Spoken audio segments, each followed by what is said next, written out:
I'm live again. I know it's been a little while since I've been live on this channel, but I wanted to come in and share with you guys what's going on. Um, yeah, don't want y'all to see all that stuff, that junk back there, so I'm trying to move the phone. How are y'all doing today? Okay, so before I start anything, okay, the title of this is Magic is Science That Has Not Been Proven Yet, okay? Um, think about this, like back in the old days, they would call things science. I mean, they would call things magic that we now call science. Okay, for example, like if somebody could make something happen with a chemical reaction using science or alchemy, and people would call it magic because they couldn't understand it. So they just call, oh, that's magic. So I feel like in society, you know, magic and science go hand in hand, but they don't want to have anything to do with each other because they can't have anything to do with each other because the whole point of science is to prove stuff, okay? So it can't use magic or theory. I mean, it can't use those, intuition and things like that to prove anything. So they have to work on their side to figure things out. So a lot of people ask me, why do I like science? Why do I like reading certain books? It has nothing to do with magic. Why do I like Neil deGrasse Tyson? He does not believe in anything that you believe in, blah, blah, blah, blah, blah, blah. And I'm like, that's why I like him. Because, first of all, he doesn't care what I believe in as long as it, doesn't do any harm to people. But he also talks about how people used to think that certain things that we take for granted and use in everyday life was magic back in the old days, but really it's just science. So what he really tries to explain to us is that just because we can't prove it doesn't mean it's not real or it doesn't exist. It's just we haven't proven it yet. So before they had a scale or a model of the universe, there was carvings on the wall in Sumeria of all of the planets. Okay, they couldn't just take that for what it was. They had to go research it, verify it, and prove that that model was accurate. You know, that's why I tell you guys, go do your research, because I could tell you anything and you believe it, but it might not be true. So that's why you have to go and do your own research. So that's why I like science, and I say that magic is science that has not been proven yet. The magic of yesterday has already been proven, and now it's just called chemistry, alchemy, chemical effects, chemical reactions, and illusion and holograms and stuff like that. So think about it. Now that we're embarking on this new mystery, it's not really a new mystery, but in science it is, of dark energy. you know, they're approaching it from a point where they don't know what it is and they're trying to figure it out. But as, practitioners of magic, magicians, alchemists, they've already been using that dark energy and they know what it is for centuries, thousands of years as well. But science has to prove it, okay? A scientist is not going to come out and say, oh, you can use dark matter to manifest, because they can't prove that and they would look stupid. Because when you're a scientist, people say, well, where's your evidence? Oh, I just feel it. That's what the ancients said. Oh, I did it. So they have to prove it. That's why they cannot come over here to the side of metaphysics and things like that. They can refer to metaphysics. They can use metaphysics to come up with ideas to figure out how to prove it. They're not going to be able to prove it only by metaphysics. They have to do their thing, okay? So that's important to realize. Like, if you're going to read a metaphysics book, read a science book at the same time, so that you can kind of, figure out things together instead of totally one-sided. You need to be on both sides. For example, this book that I'm reading, the Spirit Conjuring for Witches, is very, very, it's very good, because it talks about how to open a gateway and a portal using spirals and things like that, which if you read in any science book or astrophysics book, the universe creates and works in spiral patterns. And so why wouldn't you use that to open a gateway to a portal or a different dimension to conjure, other beings, So I'm reading them both hand in hand because I want the science to it, I don't want to just say, oh, make a spiral and it's going to come and spirits this and spirits that. Why? Like, I ask questions. Why is it a spiral? Is this the sacred geometry of the universe? Okay, now let me read in this book what it says about this, So I keep both handy because I need both. Okay. Okay, so another thing I wanted to discuss with you guys, like, I've been reading this book and I'm almost done. This is about basically dark matter. He talks about dark matter on every other page, y'all. Like, he's obsessed with it more than I am, I promise you. I think it's because he can't figure it out, or they're still working on it, and da-da-da-da. But this book is written in layman's terms, and most people can understand it. Of course, he throws a few big words here and there because he can't help it. But it's a really easy book to understand. You can probably read it in a couple of days. And it will open your mind up more to science, and you'll start to connect the dots between metaphysics and science, So if you're too one-sided, you're not going to get the balance of the knowledge that you need, You ever met those people who are so spiritual that you can't even talk to them? They're like, oh my, they start talking in parables. I'm like, shut up, okay? I'm like, come on now. It's not that serious. But, usually those are those people who just awoken and got on this path and decoding everything and, have new eyes, like, and just into it. And I like to tell those people, don't take things to the extreme. Spread yourself out.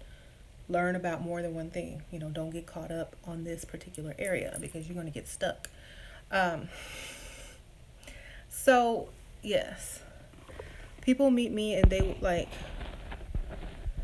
people will meet you, and if you come off too flaky, they're not going to take you seriously. That's why you have to pair your knowledge of, your spiritual knowledge with also something tangible, like a science or history or something like that. You can't just go to the left, you know what I'm saying? You got to have that balance to, walk around every day in the world without people thinking you're crazy. Okay. And I feel like, everyone is different, but if you get upset that people don't take you seriously because you're walking around talking about astrology and, vibrations and stuff like that, like it's normal everyday thing to people, they're going to say, it's fine, but they're never going to take you seriously. You have to back it up. You're going to be like, oh yeah, play it down, like, oh, you don't look so, you look tired today. Don't go into the astrological reason. Well, Scorpio is and this, and my, don't go all into that because they don't know what that is. Just like, oh yeah, I know it sucks. I feel it too, girl. Don't become super flaky because you have some knowledge. Because if you can't back certain things up, and you don't speak about anything else intelligently, they're going to think you're flaky. Okay? And I feel like some people think it's cute and some people think it's a turn on. Oh, they know about astrology. Ooh, da. And impressive knowledge comes from a knowledge that can be applied. You know what I'm saying? So I feel like a lot of people who are just coming on the path, that's fine, but don't come to people and talk in parables and astrology to have a normal conversation. That's just too far gone. Okay. Okay, so before I get too deep into this, I'm I'm going to show y'all something that they sent to me. Oh, I dropped something. Okay, so Oud of Royal Bloodline. Done it again. They just sent me something. Okay, thank you. Speaking of Scorpio, they sent me the Scorpion Oud. And this stuff is powerful. Oh my God. I'm not a Scorpio. I'm a Pisces. But Scorpio is one of my signs that I'm very, very drawn to. It smells, okay, I'm going to tell y'all what this one smells like. Because y'all know I can describe scents kind of good. Kind of good. It's become a talent of mine. Okay. Okay, first of all, the first thing I get from it when I smell it, at first it comes off clean, then it comes off intoxicating, and then it comes off sweet. So it's almost like a drink. It's almost like a liquor, like a brown liquor. You know what I'm saying? Like a Courvoisier or something like that. That's what with a sweet ending. It's like a cigar and a drink, but it's still feminine at the end because it's sweet. So it could be masculine or feminine. I think this is unisex. But it smells clean, then it smells like a drink, like a nice cognac or something, and then it turns into a sweet, either floral or like cigar smell. And this will be, I like it. And when you put it on and it stays on for a little while, it starts to become more sweet. Okay, so I like it. This is it's probably number 3, y'all. No, wait, yeah, number 3 favorite. So it can be worn by men or women, but it's like I want to go get some brown liquor now, okay? In a cigar. That's what it reminds me of. It's like striking. So they sent a bath set. It's like a bath set, and it comes with lotion. The Scorpion. Is this a Scorpion lotion? Let me see if it smells the same. Yep. Oh my God. Oh, the lotion is even better. If you don't like it too strong, the lotion is perfect. Okay. Okay. Okay, let's see what else they got me. Ooh, some bath bombs. I love bath bombs. Thank you. Let's see what else they put up in here. Ooh, bubble bath. Scorpion Oud bubble bath. Oud bubble bath. Smells good. I'm taking a bubble bath. What else comes with it, you ask? Some Scorpio Oud spiritual bath.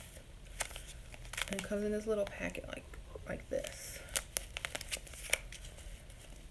It looks like there's some herbs and some, y'all can see that? Bath salts, okay. What else is in there? Some soap. Some Oud soap. I love Oud soap, okay. Every time they send me soap, that's the first thing I use up. Like, that's the first thing I use up is the soap, because I'm like putting it everywhere. It smells so good, you know. It's just in the shower, the steam and the Oud, and they have it tight wrapped. But this is what the soap looks like. Okay, it's a good size. And then they also sent you a little scrubby thing, so you can scrub it a little bit, and come in this really cute little plastic container. So thank you so much, guys. I'm pretty sure it's for sale on their website, Oud of Royal Bloodline. You can get that bath set. I love them. They always sending me stuff, child. I'm like, thank you. I will wear it. I have an Oud collection now. I'm a collector. Love it. Okay. It's intoxicating. That's the best way I can explain it. Intoxicating. It's just like when you smell it, it's almost like it lifts you, and it's intoxicating. Okay, so the Oud does not smell synthetic at all. Like I have some of almost everything that they have, and I haven't smelled one yet that I didn't like. So, very good. Okay, so now that I've gotten that out of the way, let's go back to talking what I was going to talk about. So, I've been looking at this book. You can order this on my store, Dark Realm Online Occult Shop. But I've been looking at this book a lot. It talks about opening gateways to bring in spiritual entities of any, there are certain ones that you can bring in. A lot of you guys have been asking me, ooh, how do I work with this and how do I work with that? Get this book, and it tells you, because first of all, they'll give you an altar set up. They'll give you sigils. They'll tell you how to draw the sigils, in what order to draw it in, with what hand to draw it with, step by step. Okay, why you're drawing it that way, what it means, like why am I drawing this? What does this symbol mean? Why does the order of the drawing matter? It breaks it down. So, for example, the Ankh, it tells you how to draw it with the rose and what it does and how it's a gateway and things like that. Hold on, they're playing music and I need them to turn it down. Hey, can y'all turn that down a little bit? I'm on live. Or close the door. Y'all turn it down, baby. All right, it's okay. Thank you. It's just distracting. So yes, this is the one I've been looking at. And this is when you draw something like this when you want to start working with crossroad deities, underworld deities, and it tells you what to do, blah blah blah blah blah, and preparation, communication, the posture, how to breathe when you go into tells you trance techniques and all this kind of good stuff. So if you're really into trying to conjure some spirits and you don't want to do something crazy and mess up, and in my inbox talking about something is after me, do it the right way, okay?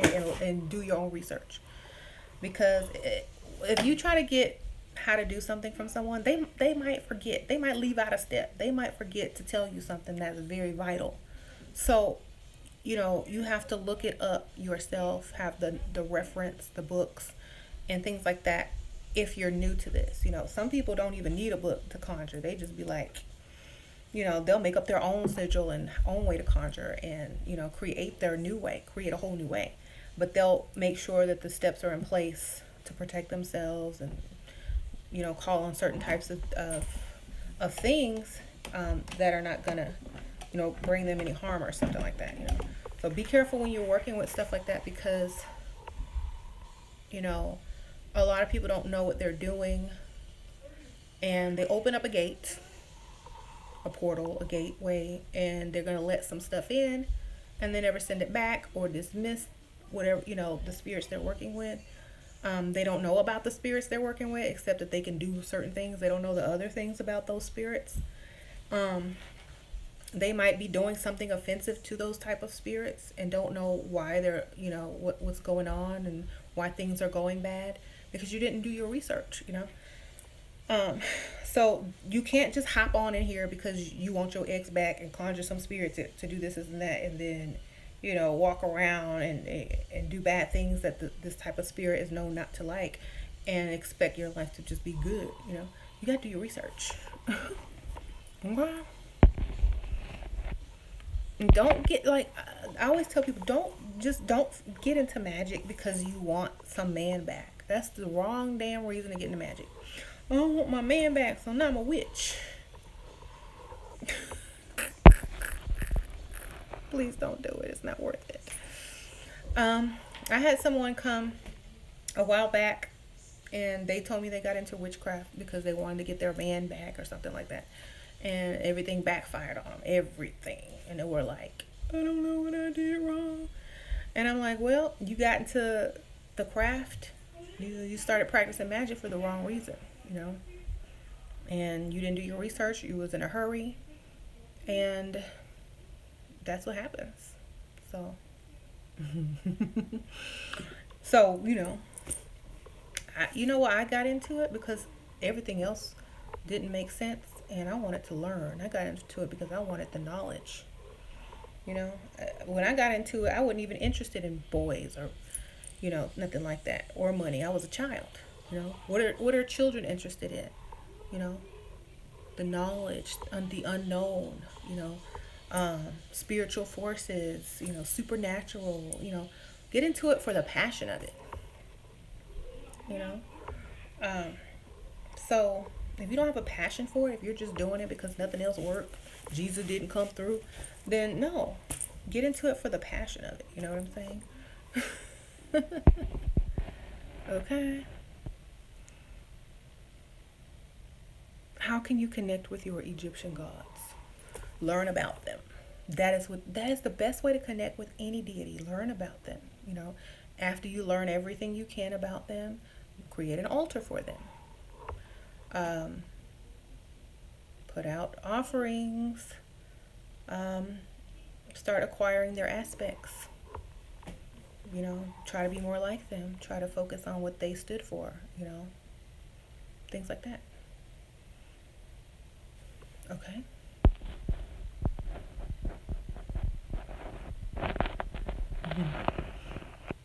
Well, someone said that's why I get into it. Because you wanted a man. Well, I mean, if it worked out for you, great. But I'm just saying, some people get into it, and then when it doesn't work, then they're like, well, I'm going back to the church because it didn't work. It's like, okay.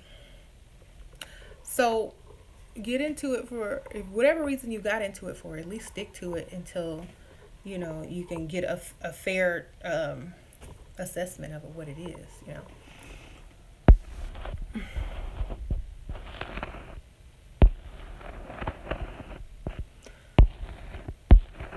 Okay.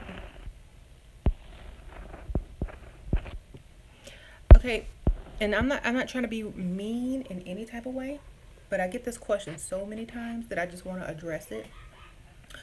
People ask me for spells to build confidence in their appearance.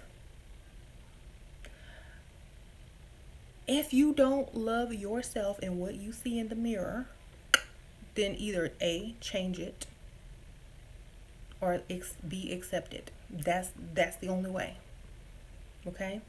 Flaunt it. Flaunt it. If you accept it, change it if you don't like it. That is it. You can do a spell for self-discipline and self-love. That is the best way to get confidence, because you can't just do a spell for confidence. You need spell to love yourself. That's where it comes from. It doesn't come from anything else but self-love. Okay? Or faking it till you make it. That's it.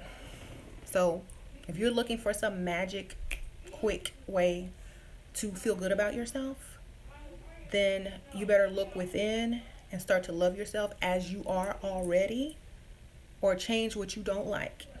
That's it. And the best thing is to love what you already have and then work on changing it. But you got to embrace it first.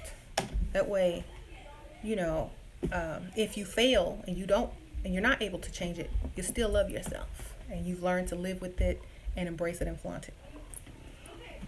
Okay, hold on. Let me tell these kids out here dancing to Ghostbusters.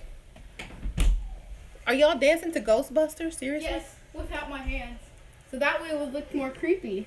Okay, well, y'all are loud. Kids crazy. Okay. It's Friday night. They're bored.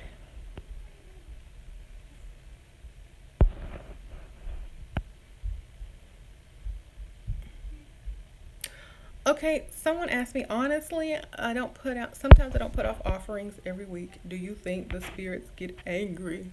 Like, I'm baptized in Santeria, and sometimes I don't want to pray every day. Oh my gosh. Thanks for asking that question, because I made a joke the other day.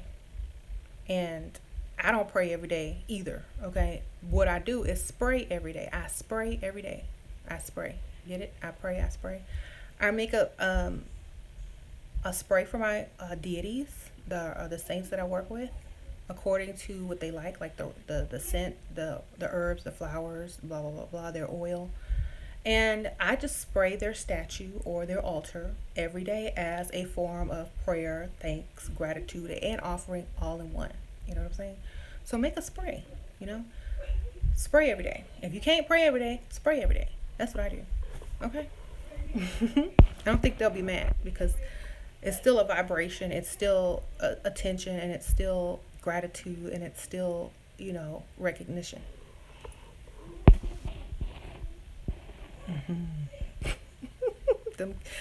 Somebody's laughing at my kids because we're dancing with our arms behind our back because it looks more creepy. I need to know about generational curses. Ooh, those are real. You know what? But they can be lifted. You know what I'm saying?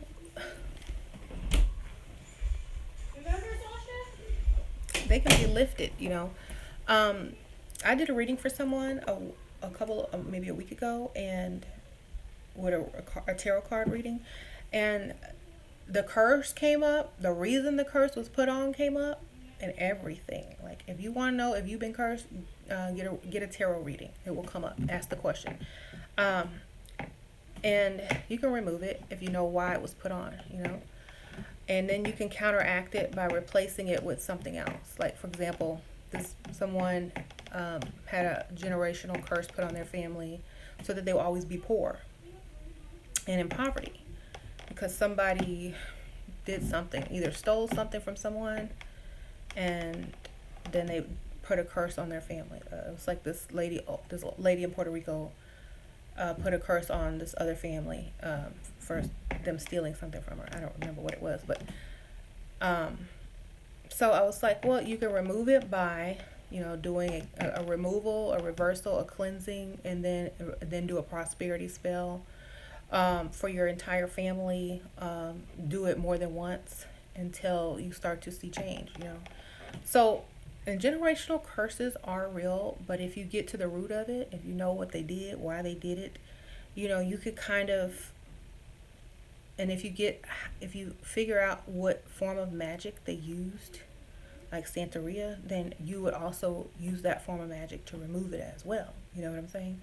So get all the information you can about it, and the more information you have about this curse, the easier it is to remove it. You know what I'm saying?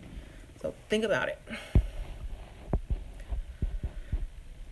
Oh, yes. Okay.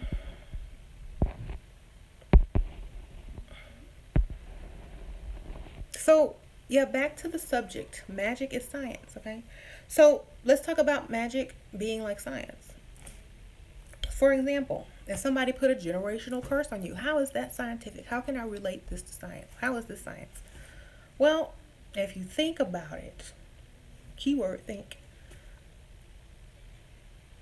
whatever you worry about, whatever you talk about, whatever you feel and vibrate, that's what you're going to be. That's what you're going to be. Okay? Just like this card, it's not really a solid thing. It's a bunch of particles and energy vibrating at a certain speed, rate, on a certain frequency, in a certain spectrum that makes it this card. Okay? Because this is what it was made to be. But as a human, your vibrations can change because you have emotions, and when you feel a certain way and when you believe a certain thing, you vibrate as a different entity. Okay, for example, if I was famous and I was rich and famous and I was a celebrity, I would have a different vibration than I would as who I am today. You know, when someone comes in my presence, they're going to react differently than they would if it was just me. You know what I'm saying? Think about these major celebrities. Their energy is different. Their vibration is different. And they are scientifically a different version of themselves than they were before they were famous.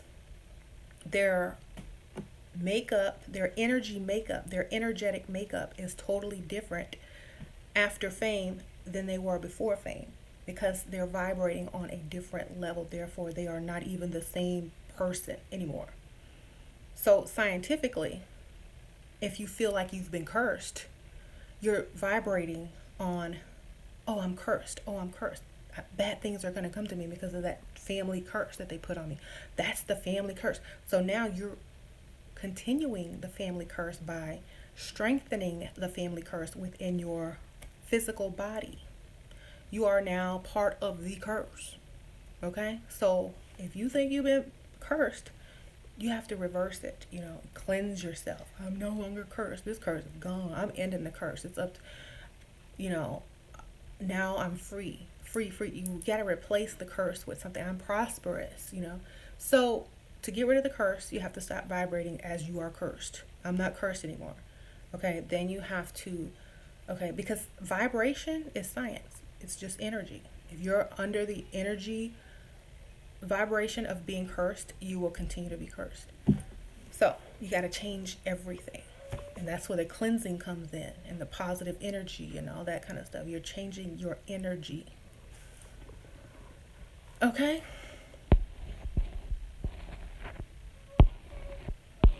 These kids, I don't know if y'all can hear them. It's so funny. Okay. Going on. So when it comes to Magick, the Sumerians, the ancient Egyptians, they have all this knowledge that scientists are just now proving, So they call it magic, spells, alchemy. They called it mystery schools, knowledge, principles, laws, and all this stuff. But scientists can't use that to prove anything. So that's why they're like, still trying to prove stuff so that they can prove magic, I said this earlier in the video for those of you who are just tuning in. Before scientists proved that, chemical reactions creates, this and that, people used to think it was magic, oh, that's magic. Oh, it's magic how it does that. It's magic. But simple science can explain a lot of that stuff now. So imagine in like 300, 400 years from now, a lot of the paranormal stuff that we're witnessing and seeing probably are going to be proven by then. They might discover what dark matter is, and how that there's another dimension, and sometimes we see, things on the other side for a split moment. And that's what we're seeing.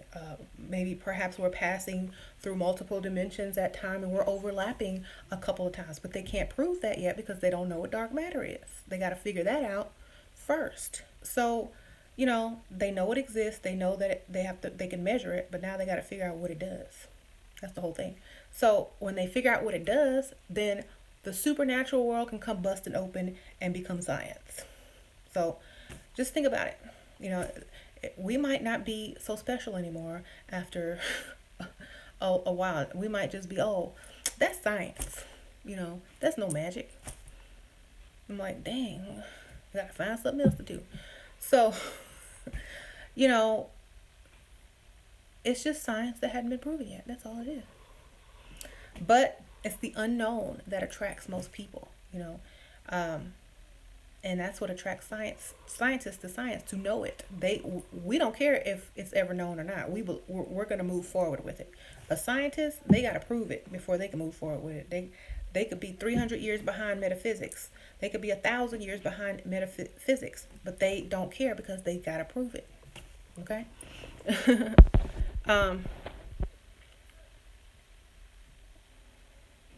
Yeah, like this book right here. It's new. Y'all should get it. It's very interesting. Talks a lot about dark matter and how they still don't know what it does. And I'm like, oh, I know what it does, but y'all got to prove what it does. But I can still use it. I don't care if you know what it does. I'm still using it. And it's still working for me. And I remember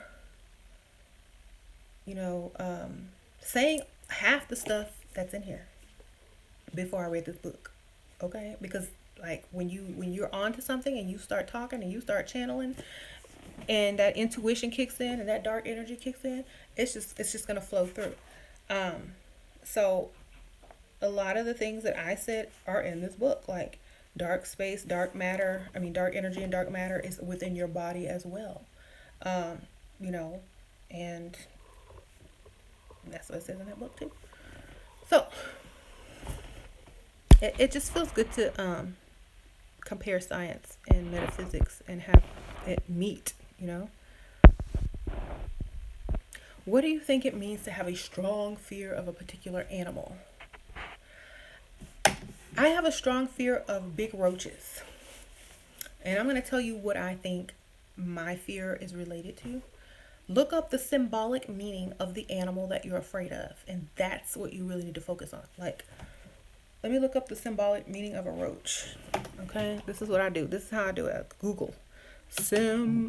Symbolic meaning of a cockroach. I'm gonna tell y'all why I fear roaches. The spiritual meaning of cockroaches. Big ones. I'm afraid of the giant ones, okay? In numerology, cockroaches add up to 41/5, the same vibration as the phrase yin yang. Yin yang. The cockroach means yin yang, y'all. The yin yang sign, okay?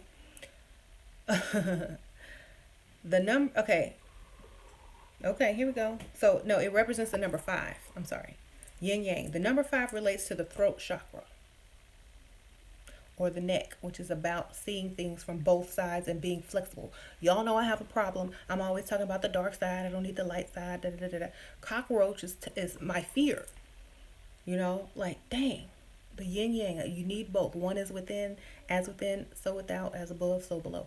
This is what I fear the roach because I understand that it's deeper than just a stupid roach. It means something much deeper, It represents the yin yang, the throat chakra, and seeing things from both sides and being flexible with our opinions.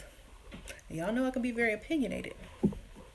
So this is something that I need to work on, basically. So go find your animal that you're afraid of and go to Google and type in symbolic meaning of that animal and read what it says, or spiritual symbolic meaning of this type of animal, and you will get something deeper that you probably need to work on. Okay. So what do you recommend to someone just getting into magic and other spiritual stuff? I recommend reading a lot about universal law and alchemy, spiritual alchemy, and get a book of symbols, like symbols and their meanings. You can Google that for free if you don't want to get a book, but definitely learn universal law before you start practicing magic. Okay, and also learn about what you're getting ready to get into. And if you're getting into magic and you're coming in with a lot of fear, your results might not be as you want them to be. So try to get rid of that fear first. Okay?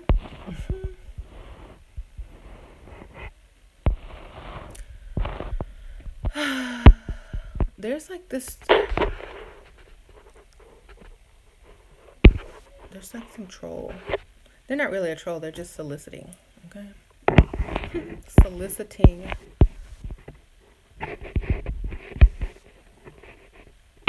Okay. Anyway, I think I got it out. How can our company introduce these concepts to our performers without appearing occultish, so to speak? Usually it's introduced through some type of light way, like Buddhism. They'll start off, like something simple, something that's acceptable. Oh, yeah, that sounds good. And, giving the basic concept. They'll start off with universal law. They'll start off with like something simple like meditation and Buddhism. Then it's up to you to take it to that next level, you know. So start off with something, meditation, positive thinking, the secret, things like that. Positive affirmations. That's how you introduce it slowly to people. And, after a while, they might start to ask more questions, get deeper into it themselves. It's up to them to keep going forward.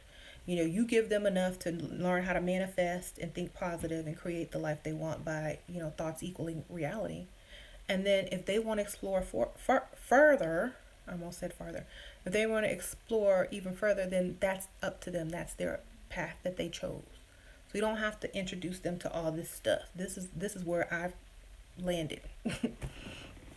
DT. Entertainment. You're welcome. Okay. So when someone says, when I first started Magick, I would manifest roaches randomly. And I would see them in my dreams. And then in the exact same spot I saw them in my dream. I had a dream about a giant roach, like in the prehistoric days, like a giant roach, like on my wall, just chilling. Oh my God, that was like the biggest nightmare in my life. Do you think there's a scientific significance to casting a circle?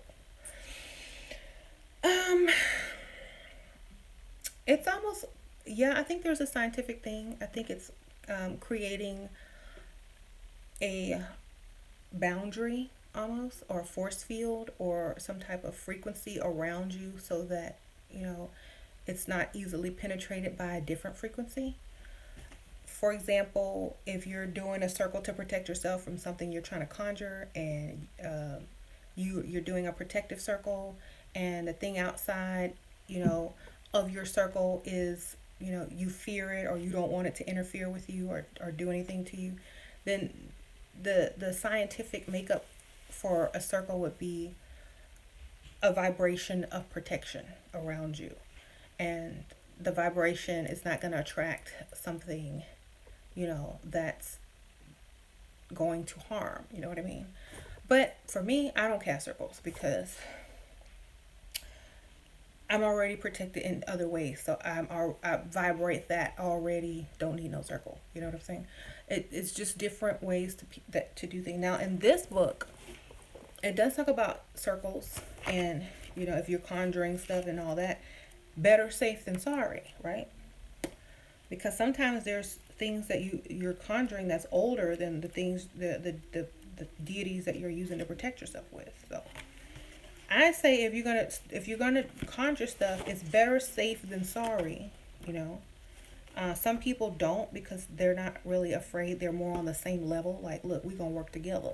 I don't need protection from you because we're gonna work together. We're gonna work together. We're like, we're equals.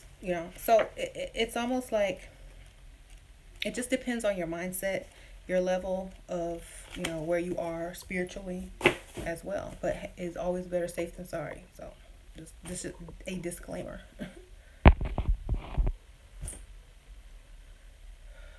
Magic circles can be used for anything. If y'all want to know more about that, like I said, I have this book on my shop, Dark Realm Online Occult Shop, and I'll link it below after I'm done with the video. But it tells you everything, like every type of being that you can conjure and all that kind of stuff. So it's for anything you conjure. It could be communicating with a dead relative. It could be angels. It could be whatever you conjure, that's what you can use. But I was watching this haunted story on some channel, Destination America. This lady took some cemetery gates to her front yard because they were like throwing them out or something. And she said, "Oh, I want those gates, put in my yard." They were from the cemetery, those big cemetery gates. And so she's like, she hired somebody to go pick them up and put them in her yard. So she had these cemetery gates in front of her house in her yard. Gates, okay, a gateway. And then that night she went to sleep and she said something came in her house and was walking up the stairs and pulled her hair and all this kind of stuff. And she's like, I think it's some spirits that came when I put those gates in my yard, and they're from the cemetery, and they're, blah, blah, blah, blah, blah. But I'm not removing the gates because I like them. So she's like telling us all these stories. I'm like, and then she keeps saying, I'm not taking the gates out. I'm like, okay, you like ghosts. You like the attention. You like being on Destination America. Okay, we understand. But, there is a saying not to bring stuff home from the cemetery. When you leave a cemetery, walk out backwards, or if you drive out of the cemetery, turn off your air vents and roll up your windows so, nothing is sucked in and brought out with you. So, yeah, cemetery hauntings are very common. Like, I think I told the story last year. I went to the cemetery one time, and I think I brought something back, but, we got rid of it. But still, you don't bring stuff home from the cemetery like rocks and stuff like that. If it's dirt and you put it in a certain place and you cleanse it, and this is what this is for. But if you bring home objects that have been there, especially near the gate, oh no, don't do that. Right? Okay.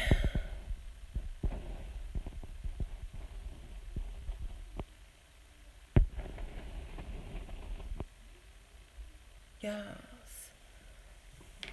Okay, here's the Christian troll is here, y'all. Living for Christ. He says science is witchcraft, y'all. Well, science is great then. That's why I like it.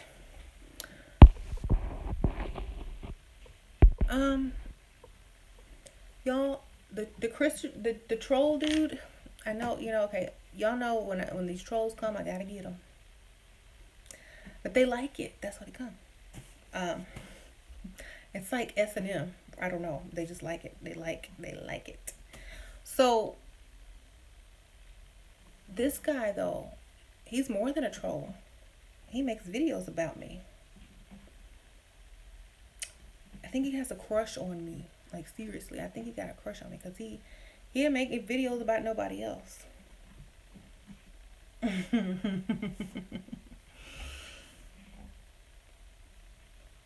But, I don't know.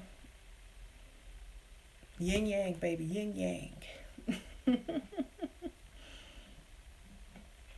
Oh, I tell living for Christ. My husband does not believe what I believe, and he believes in, the Bible and stuff.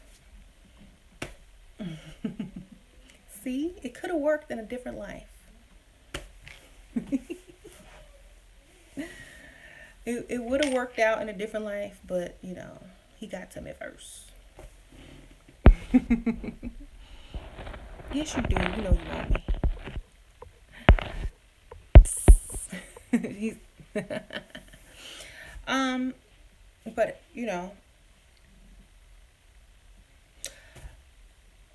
I think we could work together. You could do the exorcisms, and I could do the ghost hunting and the psychic,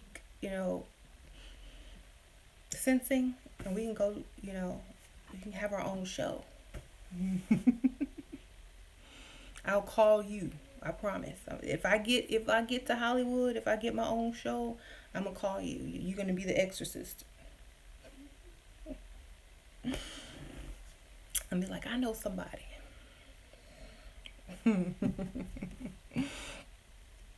How do you handle a crazy mother-in-law? Oh, I never had that problem because my mother-in-law is so old. Like, my husband is old, so she knows she old. So I don't have that problem. But if I did, I would just be straight up. I would be like, what can I do to make you comfortable? What can I do to make you comfortable? What is it about me that you would change? And then see what she has to say. If it's stupid and crazy, then it's like, well, thanks for telling me. But I am who I am. And your son married me. So you must like it. How often do you drink liquid gold? Well, you're supposed to drink it every day if you do have it. I drink it.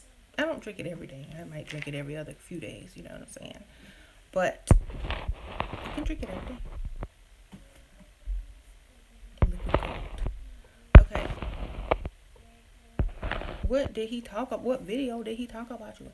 He said that I was spreading knowledge and evil, and I was a witch, and like everything I say, but he just said it in a bad way. Like, he says that I'm teaching witchcraft and stuff like that, which is true. Everything he said is true. It's just that he's a Christian and he's saying it in a bad way. Like, I can't deny anything he said because it's all true. So I don't know why he even said it. I guess his audience is Christian and they think it's bad. So I guess I'm the entertainment.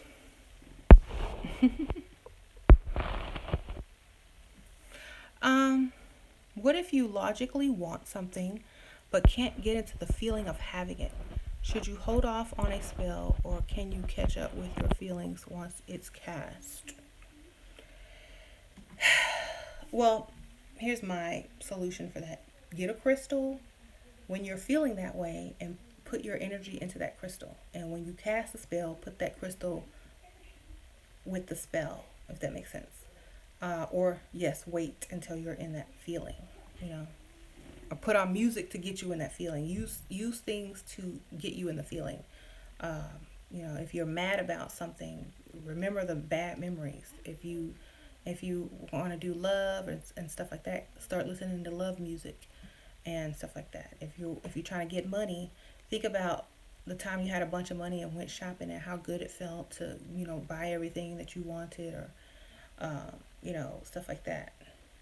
Think about Christmas time, open up all those nice gifts and how abundant you feel, or whatever. What's a good stone or crystal to stop negative thoughts? I feel like lapis lazuli is good. It's a blue stone. I also think rose quartz as well, because it kind of it's a love stone, and it kind of keeps you in that vibration, which is a high vibration.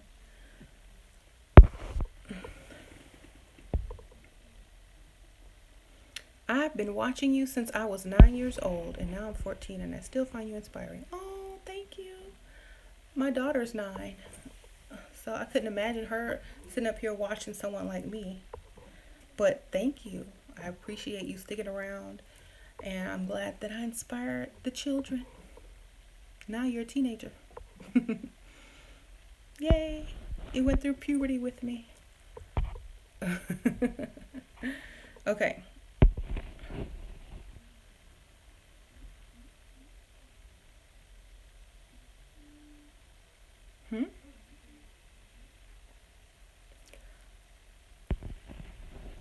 Okay. What's going on? Oh, someone says Gnostic Christians believe in magic. And the funny thing is, there's a video of Neil deGrasse Tyson saying that if he has to claim anything, he's going to claim Gnostic. So I guess they do believe in magic. Anyways.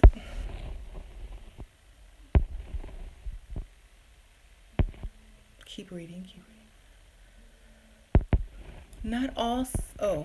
Okay. Is magic completely dependent on your will, or is there a force? There's always a force, but you could become the force. You know how in Star Wars they said, use the force. The force is there to be used. If you let it be used against you instead of using it for your advantage, then yes, of course there's things against you. Like the force is dark energy, dark matter. You can use it for what you want, or you can let it be used against you for someone else's agenda. You know what I'm saying? So it's up to you. But yeah, if you want something and you will it, it's totally dependent on that, how much you want it, how much force you're going to push back on whoever's agenda is against what you want.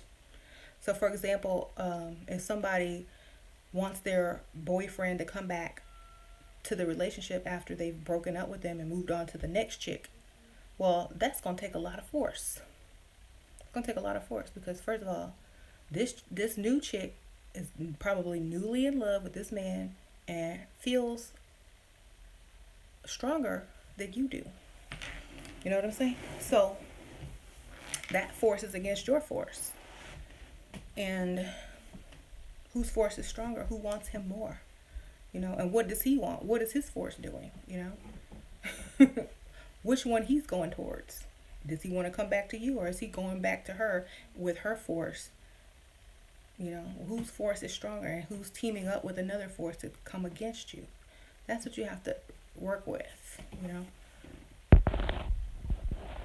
Ashira, did you know that the force is evil? You know what? The force, it's got a lot of power, and it make me feel like, it make me feel like, woo!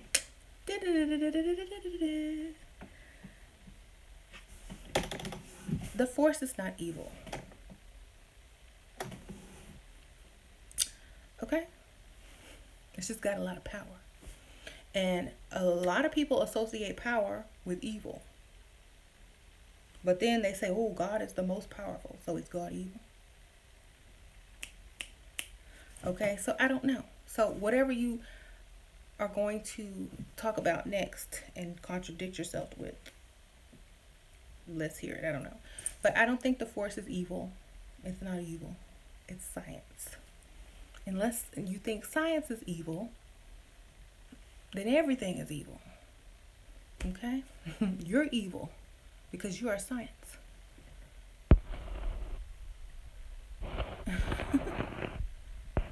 Okay. Voodoo is not demonic. It's not demonic. It's a religion. Okay? A lot of people say, "Ooh, voodoo is evil." No, it's not. Voodoo is older than Christianity, and it goes back to the African continent. It goes back to Haiti. It goes back to Yoruba. So if voodoo is evil, you know, most secular religions are based on paganism anyway. So I don't think it's evil.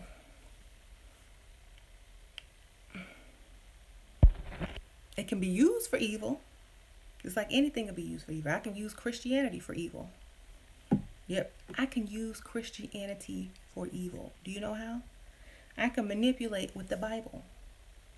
The Bible say I can get people to do what I want with the Bible. I can get people to donate their rent check to me if I'm a pastor with some Bible verses. I can go I said this on my other video live today, if y'all were on my other channel. I can get your mom's last $10 in my basket, in my wallet, drive down the street, go to the strip club. If I was a male pastor, go to the strip club and stick that $10 bill in some stripper's G-string. Okay, Christianity can be used for selfish purposes and evil as well. You know what I'm saying? So, don't think that just because somebody is practicing a different form of religion that it's not evil. Anything can be used for evil or good. It's up to you. Just like one pastor can go to the strip club, the other one can go to the charity and donate it. It's up to them. They're both Christians though. Right?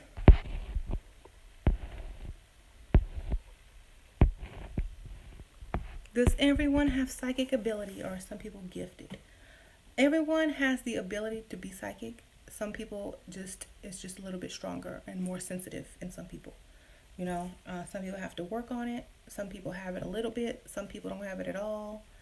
They have a little bit like intuition, but that's as far as it goes. They'll have to exercise their pineal gland, and paying attention to things and doing workings and things like that to increase their gifts. It's just like anybody with a gift. They have to practice. They have to exercise it in order to increase it. Where can you get liquid gold? I get mine at Alkaline Supreme, and it's hidden. What is this?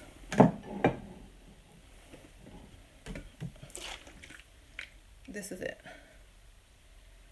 I get at Alkaline Supreme. Just Google it. You'll find it. Okay.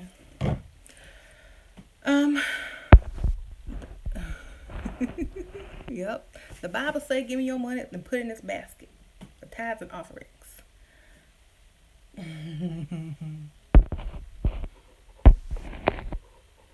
That's what's going to come to in the future. I bet you like in 100 more years, they're not even going to read the Bible. Just going to say the Bible said. And just make up something. The Bible said. And people going to be so stupid and lazy, they're not going to even want to go read it or Google it. And they're like,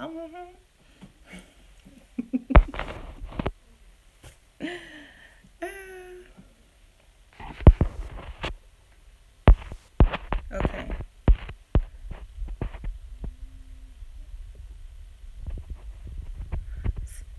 Oh, somebody's telling me I'm sexy and I have some hypnotizing look. Oh, thank you so much. Thanks from Brazil. Appreciate that. I still got it. Okay. Living for Christ thinks so too.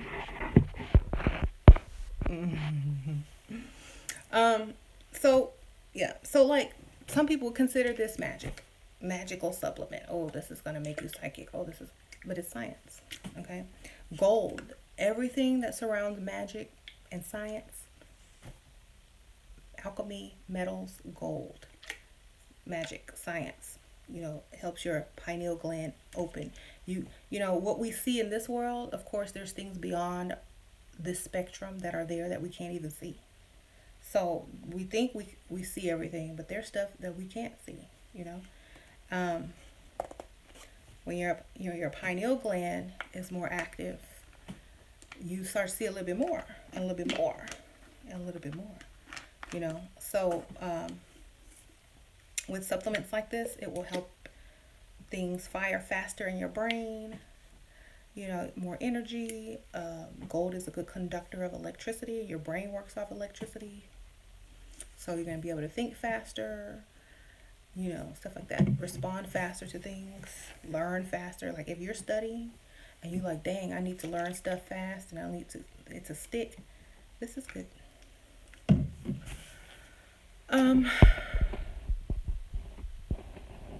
How do you stay grounded? I have two sides. I'm very spiritual, but I'm very grounded at the same time. Like, I don't let my spirituality make me stupid, okay? I know what's needed on this planet to survive, to thrive, and to be happy. And, I might indulge a little bit in this and that. I might go shopping. I might eat some chocolate cake. And I might, I stay grounded by doing normal things that everybody else does. So I'm not one of those people that are trying to be perfect, because I don't want to be perfect. Nobody takes perfect people seriously.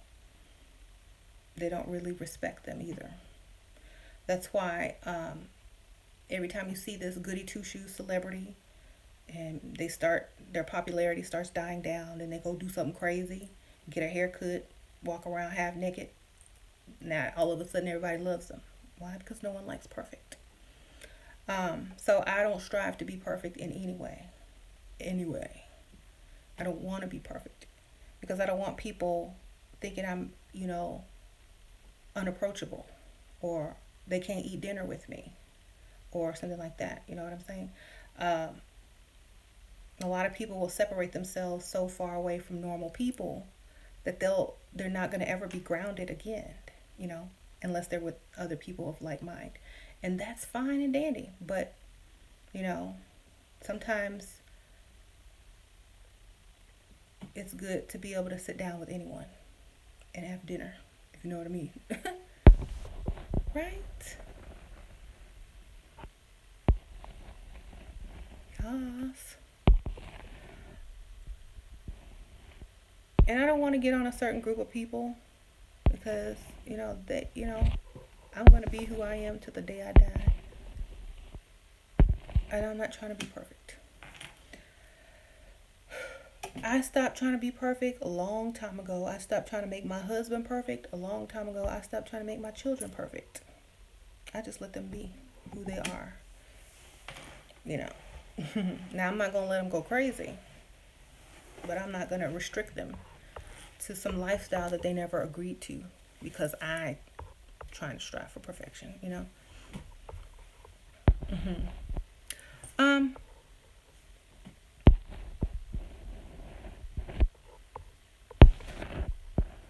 So I was talking about I was posting about the Mandela effect a while back. Um. And I had a scare last night. I saw some video. Some dude said that the Mandela effect changed some Michael Jackson lyrics, and I was like, "What?" And I had to go look for myself to see if it was true. And I'm like, "Oh no, they didn't mess with Michael Jackson's lyrics." Um, but it's weird because on Vivo, they have like Michael Jackson's channel on Vivo, and most of the time Vivos are like the official channels of the celebrity or whatever. So I went to Vivo to listen to Smooth Criminal, and it's supposed to say you've been struck by a smooth criminal, and it no longer says struck. It just says you've been hit by a smooth criminal 2 times. So I'm like, oh no, it said struck. I promise it said struck. And so I go and I tell, someone on Facebook, like, hey, did you know this happened? And they sent me a video of the lyrics from an older video, and it said struck in the older song. So I don't know if they just changed it when they put it on that channel, but it's the Smooth Criminal video. I'm like, is the video different than the song? I don't know. I'm confused, but hey, whatever. Someone said they messed up Billie Jean too. Some people say it's CERN. I saw some video and they showed like some footage from a movie that they say never existed called Shazam with Sinbad as a genie, and they said that movie never existed. Sinbad said he never played in no movie called Shazam, but they have some footage of it, and I'm like, I remember that movie. Who remembers the movie Shazam with Sinbad? I do. He made it. Maybe he was ashamed of it and paid them to get rid of it. I don't know, but I think that it was real. It was real. And then the stupid Shaq movie came out, Kazam, and I'm like, oh, he copied Sinbad. I remember. So it keeps changing, y'all. Like, our reality keeps changing. Somebody said we're dead and we're in a different dimension because of the Mandela effect. I'm like, y'all remember that show, The Leftovers, on HBO? It ended. Did y'all ever see the finale? Like, so, at the end of The Leftovers, okay, if y'all don't know what The Leftovers is, okay, one day, a bunch of people disappeared and just vanished in thin air. They said it was a rapture. And it wasn't just good people, it was bad people too, So everybody was wondering, what happened, where did these people go to? And so everybody started going crazy and claiming religion this and being, in cults and all this crazy stuff. So as the seasons go on, at the end, the mystery is revealed. Like, this one lady found a way to get put to where those people went through this machine. She went there and she's like, there's only a few people there, the ones that disappeared. And they've already moved on with their lives. There's more people here than there. So she came back. So it was like another dimension that they went to. And they were the only ones there. And it was totally empty. I think they said it was like 2% of the population disappeared while the others stayed. Okay, so 2% of the population went to this other dimension. So can you imagine how less of people the world had in it? Some people say, maybe the world was overpopulated, and I don't know. But it's a good show. Y'all check it out. It's on HBO. The Leftovers. Y'all can watch all the seasons now and like do a marathon because it's over. Okay, so who's watching American Gods? Who's watching that show? That show I love it. They do a good job on that. I was thinking the other day, like, every time, like, we look for gods and goddesses and stuff like that, to work with, we have to look outside of America, but not so much anymore, because they're bringing, like, the new gods that have been brought to America through history, like through the slave trade, through immigration, through all those things. They're bringing theirs and combining them with this and that and creating new ones. The old ones are still being used because of immigrants, and they're combining them with new things. And so if you watch American Gods, they had like 20 Jesuses, 20 versions of Jesus. They had Mexican Jesus, Asian Jesus, white Jesus, black Jesus. It was hilarious. But I think it's a good show, and has a lot of truth in it. Y'all should check it out. It's on Stars. Okay.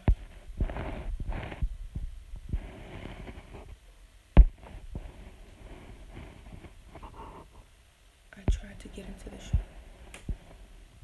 I'm confused. What do people represent in that show? A lot of people are gods.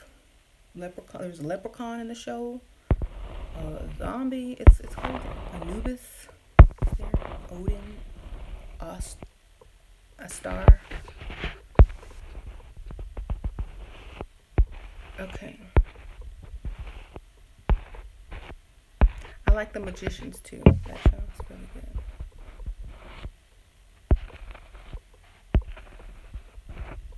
What other methods do you use to astral travel? There's some astral travel meditations and like frequency and beats and stuff on YouTube.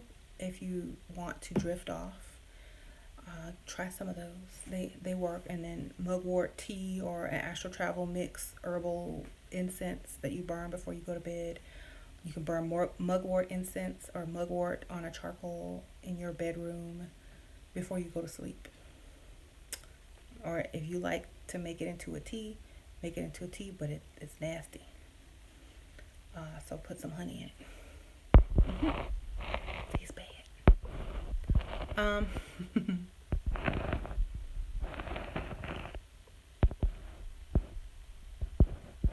Okay, I'm trying to read some of these comments.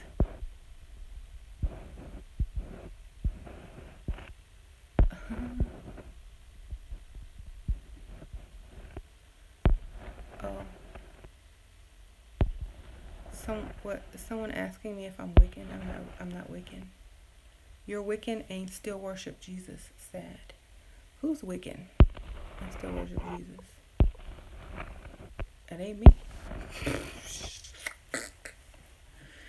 I don't know what you thought. I'm just talking about a show.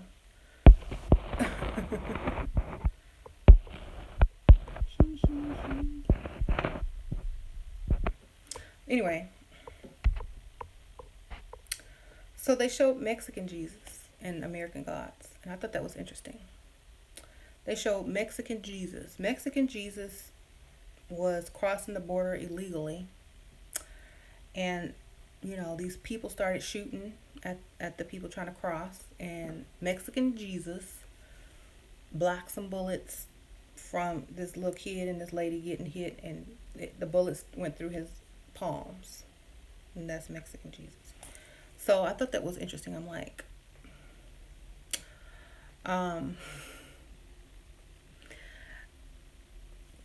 whatever. That's what they did.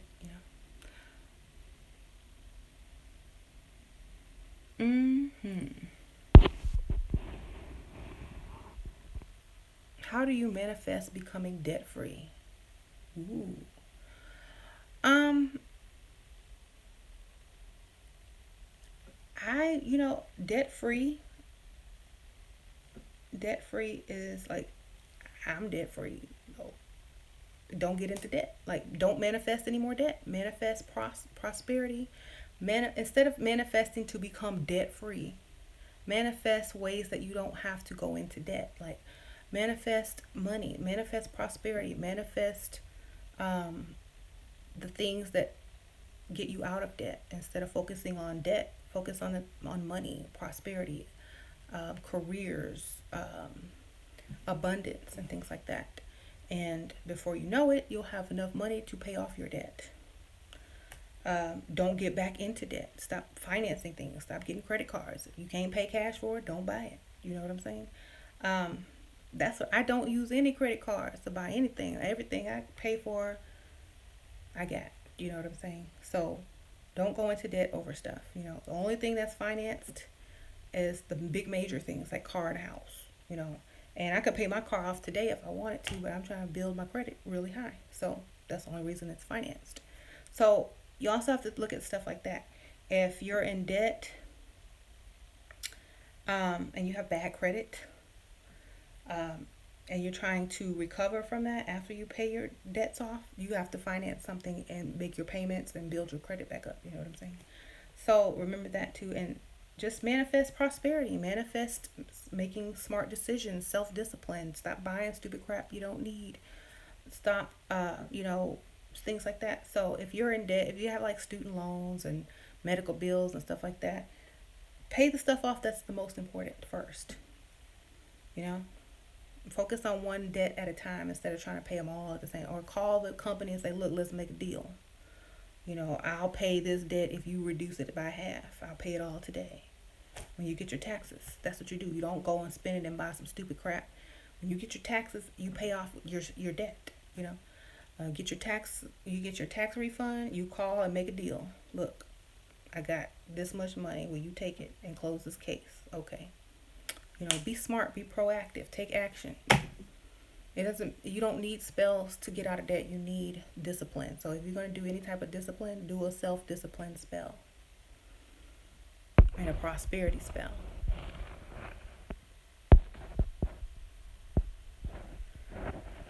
Who keeps calling people wicked? I think a lot of ignorant, I'm going to use the term ignorant because it means you just don't know any better. A lot of ignorant people will label anybody who practices witchcraft a Wiccan. And they have no clue what a Wiccan is. And sometimes you just got to teach them. Okay? Wiccan is a religion. Witchcraft is just somebody who practices magic. That's the difference. Wiccans have rules. They have a creed, a reed, or whatever. We don't. Like, I don't have any. I go by universal law and alchemy. Okay, that's mine. Okay, Wiccans go by threefold law and all that kind of stuff. I'm not no Wiccan. Okay, no offense against Wiccans, but I'm not one. That would be like calling me a Jehovah's Witness when I'm Catholic. That don't make no sense. Okay. Yeah, I celebrate Christmas, right? I need to look into sex magic. I think I have a book on it. Oh, somebody told me about sex magic. Okay, yes, go do that. It's a very interesting subject.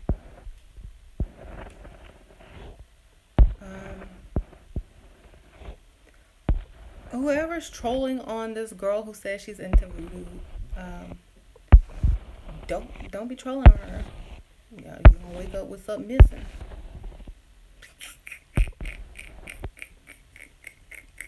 Okay. Um. Anyways.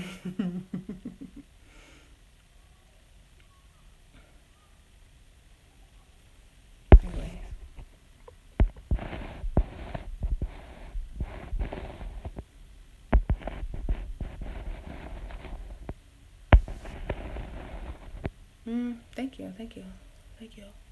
Someone complimented my lipstick. Do you think it's possible to move objects with your mind? Not trying to be funny. Yes, it's possible, but it's very hard to do. Um, if anything, the only method that I could think of to do it is through the dark energy method. Becoming the dark energy inside the object and moving yourself as the object. That is how I would attempt to do it if I were to attempt to do it. You know what I'm saying? Try it. Might work. There is this tool that you can buy to practice moving objects. It's very light and it's made out of metal. So, energy is, electric, and the metal will respond to it. So it's like a little yellow thing, and you're supposed to try to move it with your mind, and it barely moves if you're on the right path and you're doing it.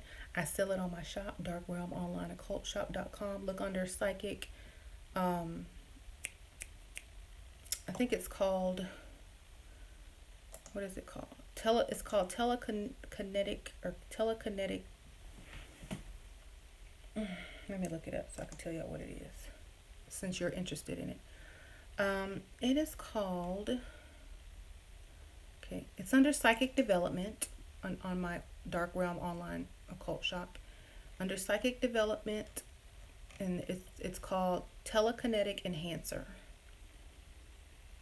And it says, use this device to help develop your psychic energy and your ability to focus to explore your realm of telekinetic energy. So it should move a little bit if it's working. It's very sensitive. So it's like $18.95, y'all, if you want to go buy it. I'll try to put the link below if I remember. If not, Dark Realm Online Occult Shop.com. Go down to where it says in the little categories, it says psychic development. Click on it. Scroll down until you see telekinetic enhancer and order it. I might order it just to see if I can do it.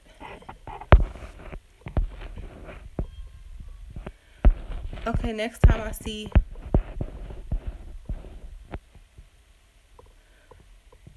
somebody, okay, Yuru Lakulu, whatever your name is.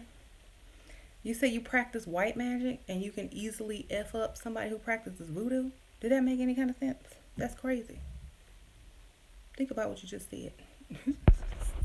You work with threefold law. They don't. Okay? Don't come in here threatening somebody who know voodoo or think they know voodoo or say they know voodoo. It's still not a good idea. Because they might be working with spirits, and them spirits don't like people that mess with people that work with them. They'll get on you. She might not have to do nothing. Okay? Don't do it. Look, if she's working with spirits, them spirits don't need nothing but her to be upset at you. Don't do it. Don't do it. I'm serious. Like, I'm giving you, like, I'm not threatening you because I'm not in that conversation.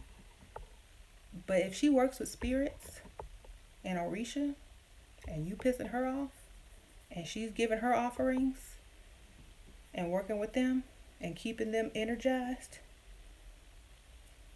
they gonna retaliate whether she asks them to or not, in some way. So check your tire pressure when you get in your car. Okay, don't do it. Okay, anyway.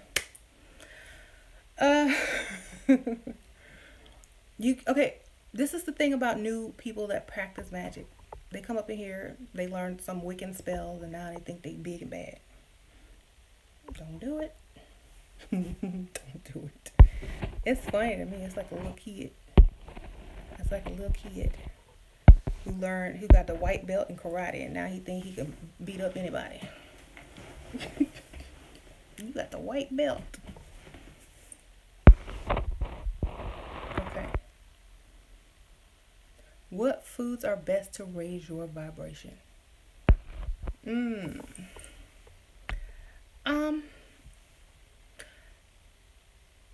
Any food that is not synthetic, you know, any food that is not created in a factory is good, you know. It depends on what frequency you want to be on. Okay, some people raise their frequency too high and they can't function in the real world. Some people are right in the middle and they have a good balance. So if you want to function in the real world, have prosperity, you know, have enough respect, enough, what do you call it? You have enough in you to, you know, say your piece and be heard, then I would say eat a balanced meal, you know. If you want to go vegetarian or vegan and be up here on this higher frequency, more of a plant, then that's fine too. But, you know, you're not going to be able to relate to as many people as you could if you had more of a balanced diet, you know what I mean? And it's nothing against y'all, vegans or whatever, or vegetarians. It's just on a vibrational frequency, it's different. But, you know, I've been a vegan, I've been a vegetarian before for like 6 months, and I get more done when I eat, when I'm not that way. You know, I get more accomplished and I feel more prosperous. And I've been more prosperous. So I stick to what works for me. You know, different blood types as well. There's different diets for different blood types. So look into that. Yeah, the less chemicals in your food, the better, you know. It doesn't matter if you eat meat or not. If it's less chemicals and it didn't come from a factory, you're good.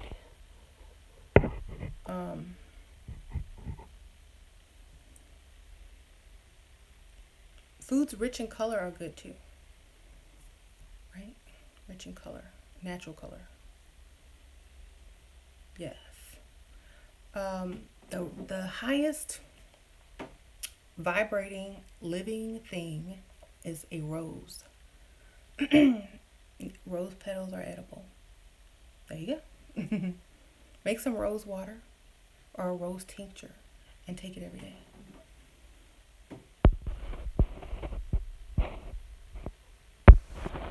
Okay. Are spirit and soul the same thing? No. A spirit is energy and a soul is conscious energy. So,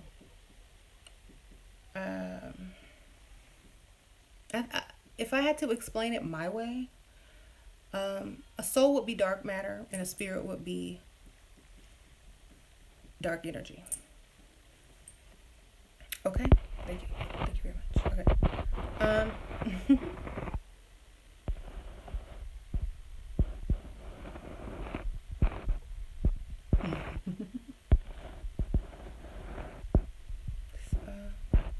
Don't say that kind of stuff to people. Okay, what? Is there an argument? Ashuru is the sun goddess's name. Ashura. The sun goddess? Look up Ashira. She's also a goddess.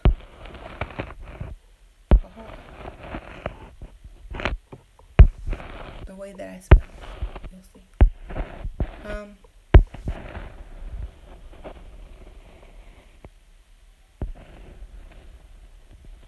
I'm trying to read some of these.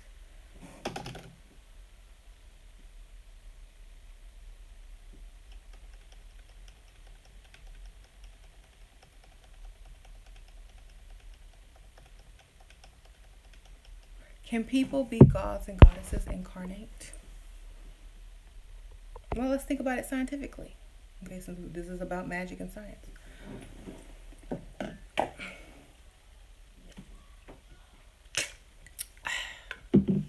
Sorry, I got thirsty. So science says everything is connected. Everything came from, the universe. We're all stardust, stuff like that. You know, um, everything is connected. We all came from the same source. So if we all came from the same source, of course we can be gods and goddesses incarnate. If you're using science to figure that out. Now metaphysics, yes. If I'm a god or a goddess and I say, okay, I want to go to Earth, but when I go to Earth, I got to come through a person, okay? Because that's the only way I can come to Earth, incarnate. So let me pick someone that kind of looks like I used to look. This girl over here, she's gonna look like me when she grows up. Let me go ahead and use her, or she's gonna be like me. And you might not look like them. She might be like me. She has the same energy as I did. So let me go into this person. Some new gods can be created. Just like, new gods can be created every day.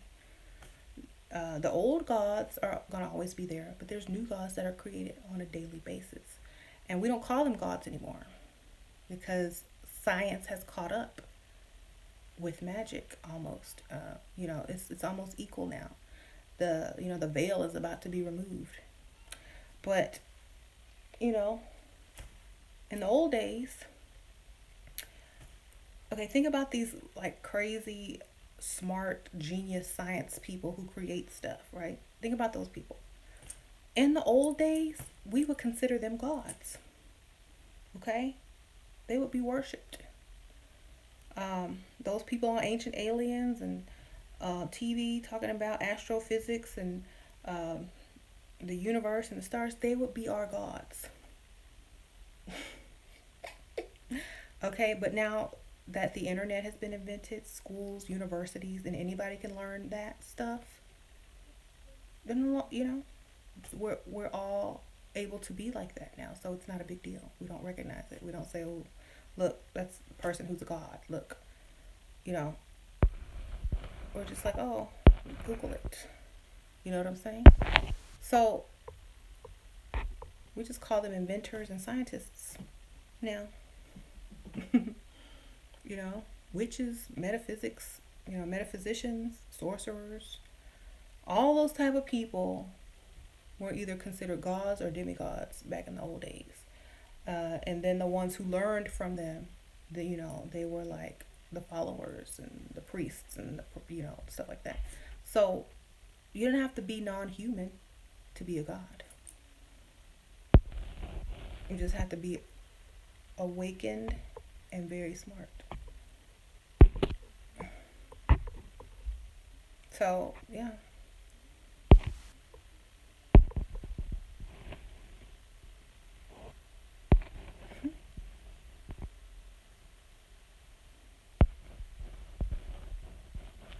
Who was in here? Somebody said they're outraged at being disrespected. That's funny. Don't be a YouTuber then. Don't be a YouTuber. You're gonna get disrespected every day. Every day. But you won't care because it'll just be normal.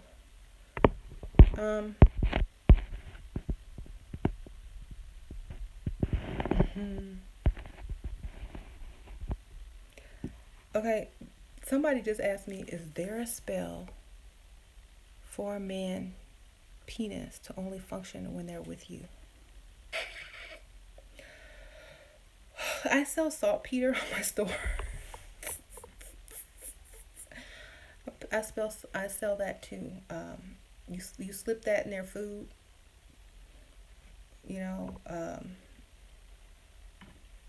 They gotta eat it though, so send them with some to-go food or something. I don't know. But there are spells that say that it can do that. But if your man wants to cheat on you, he gonna cheat. Okay? He's just gonna go do it. He's gonna be like, look, I'm a cheater. This is what I do. I'm gonna go cheat. Like they got Viagra now. So okay. Don't if you have to do that to your man, he ain't your man. Okay? Just start putting saltpeter in his food. It won't work. After a while, it's gonna it ain't gonna work for you either. So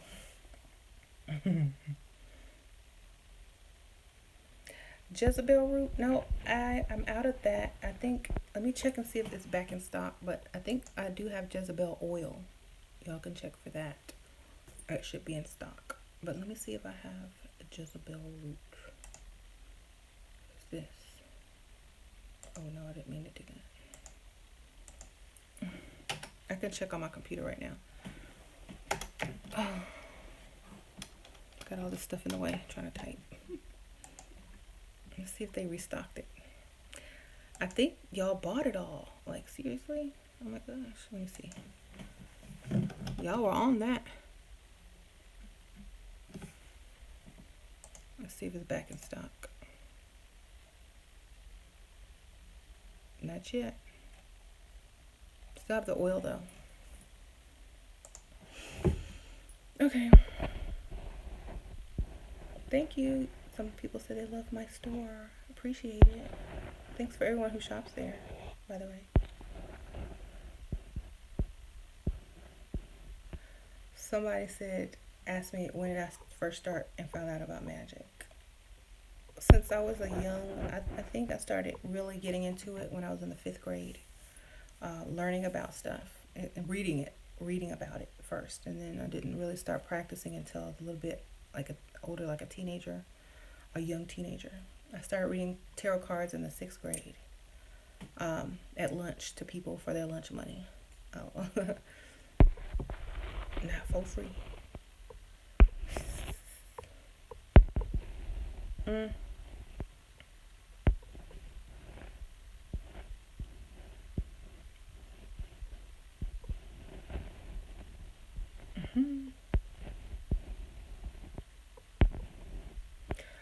Oh, someone says I look very pretty. Thank you. Y'all want to see my dress? It's Sugar Skull. It's like one of those old 50s housewife dresses. And it's like the pattern is Sugar Skulls. It's so cute. Yes. I bought this online. Like, here's the pattern. I bought this. I can't even remember where I bought it from. It was, I don't remember. It was like one of them cheap places from China. But the fabric is pretty good, and it's stretchy too, and it zips up in the back, and I just thought it was so cute I had to have it. And look, y'all check out my earrings. They're skulls too. See? I'm coordinated.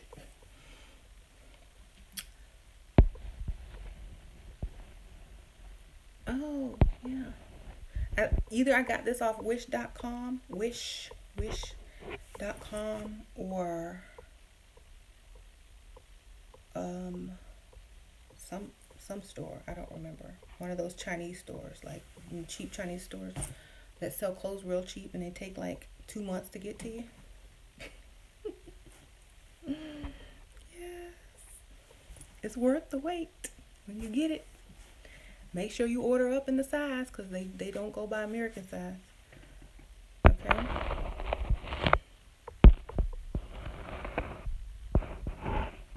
I think I got these earrings from either Hot Topic. I don't remember. Something like that.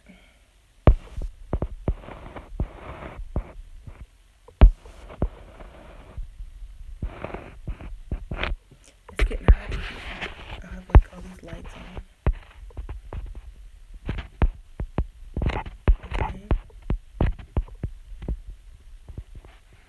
You get spell work done on you all day, every day. What? Oh. Yeah, through the media. What's the most simple spell you could tell us for making someone simply just talk to you? Ooh, head work. Head work is the most simple spell to get someone to talk to you. Like if you got a crush on somebody or if somebody stopped talking to you, there's a difference, okay? If you mad or they're mad at you, it's going to take more than some head work.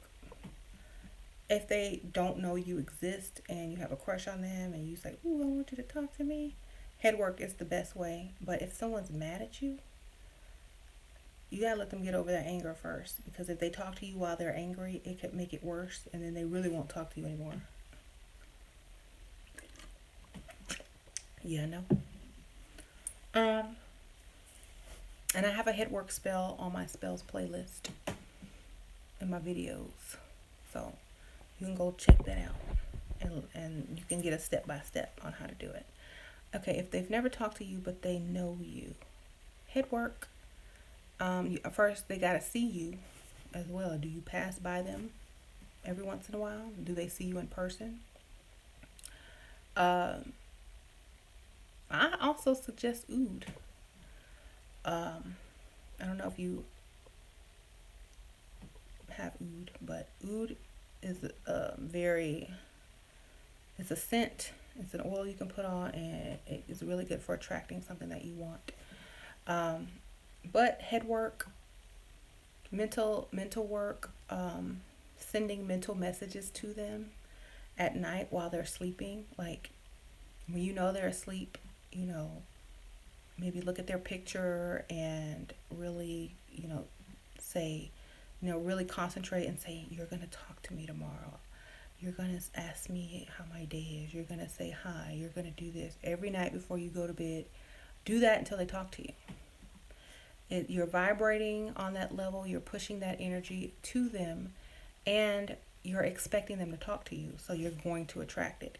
Also, you can manifest it. You can say, if you manifest the regular way, you can say, thank you for such and such talking to me. I'm so grateful that such and such talked to me. So you're in the vibration of being thankful that this person talked to you. So the universe has to match that vibration by getting that person to talk to you, because you're already feeling thankful for it. So therefore, it's already been done. So the universe has to respond. Okay. Now, if you're going to do it with dark energy and dark matter method, then it's basically you go into the dark matter and the dark energy inside of his mind and program it to talk to you tomorrow. Either way, you can get it done. If you're going to do head work, get you a candle, write a petition, burn the candle. If it's a skull candle, burn just a skull candle. Take the candle, burn it on top of a skull or on top of his picture. However you want to do it like that. And do all three methods if you want to make it even stronger, but that's what I would do. Or you just send them this song by Jodeci in their email, and it's called Come and Talk to Me. Do it the old school way. The 90s way. I really wanna meet you. Do y'all remember that song? Hello, Sasha. Are you still on mic? Yeah. What do you need? Nothing. I know what I need. How many times have I given you something to drink? Is she gonna disappear now? Don't give me no sink water either. I know the difference. Go downstairs and get the filtered water. I know you, Sasha. I don't come back with no sink water. I know the difference. One time I asked her to bring me some water. She went and got some out the sink, like the bathroom sink. I'm like, it just tastes like chlorine.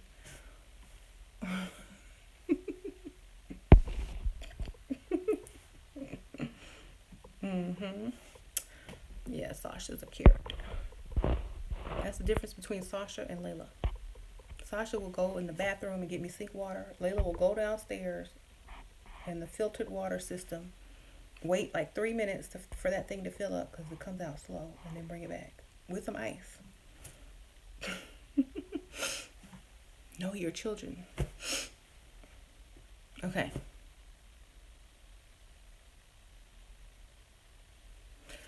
Someone said they started wearing oud last week and their MT efficiency has went up. My store and coaching business increase in sales. I told you that stuff is good. Yes, Layla's the oldest. Which type of oud did you use? Like, which one did you buy to make your sales increase?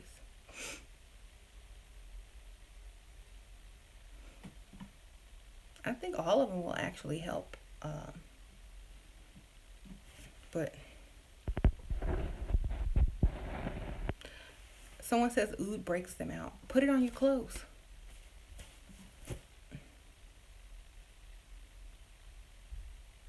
Ooh, someone says I wore oud and got a job today. Congratulations.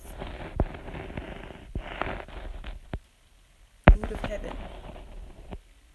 Okay. Someone says put it in shampoo. That's a good idea. All right, Sasha. If this is sink water. Ooh, what the heck? It's Sprite. I don't. Okay, I guess I'll take it. Thank you. Better than sink water. I don't really drink soda, but I guess she was trying to be sneaky and trick me. I hear some witches invoke so-called demon. What is your standing? To each their own. You know, everybody's on a different path, have a different mission and agenda. We're not on the same agenda or on the same path. So if they want to work with demons, they work with demons. If they want to work with angels, they work with angels. If they want to work with both, they work with both. You know, just depend on what they need done. I feel like I don't judge people for working with whatever they want to work with. You know, it's their choice. Free will, right? Now for me, like, I work with Santísima Muerte. I work with a lot of different deities and saints and things like that. So some people will say, "Oh, what I do is wrong," but who can judge? You know.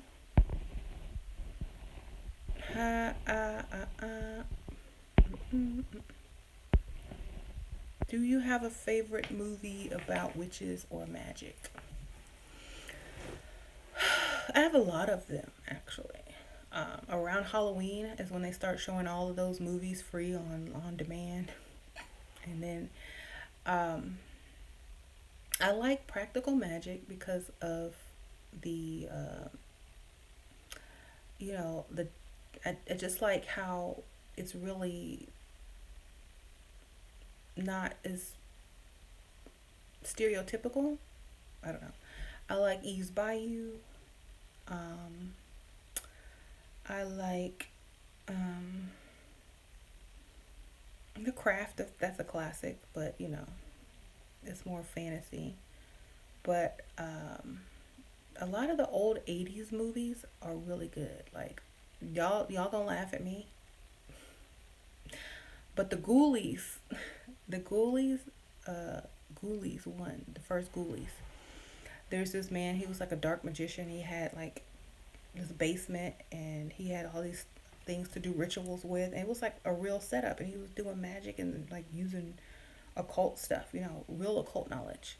And he raised these ghoulies or demons or whatever. The 80s movies have the best ones. You got to go back to the 80s. So what else? There were some other movies. Serpent of the Rainbow, that was a good one. Angel Heart. Secret Circle, Hocus Pocus. I'm reading someone's comment. Secret Circle, that was a good show. Hocus Pocus. I love the originals. There's a lot of witchcraft in that. Originals. Vampire Diaries. Yes.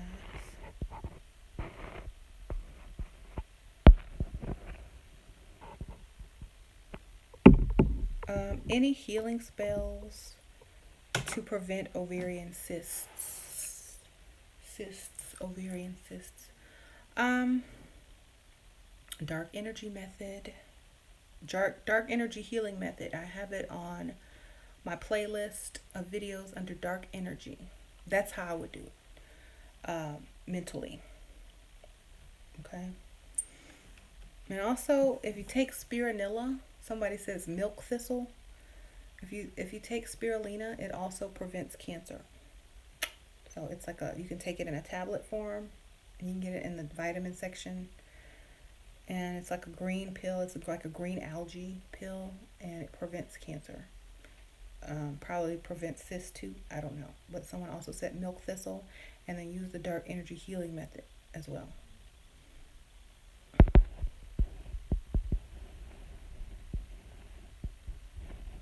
Watch As Above, So Below on a horror movie about alchemy. I think I saw that. Have y'all ever seen that movie Pyramid? And they have like the Egyptian god Anubis at the end, like chasing them people. That was like unexpected.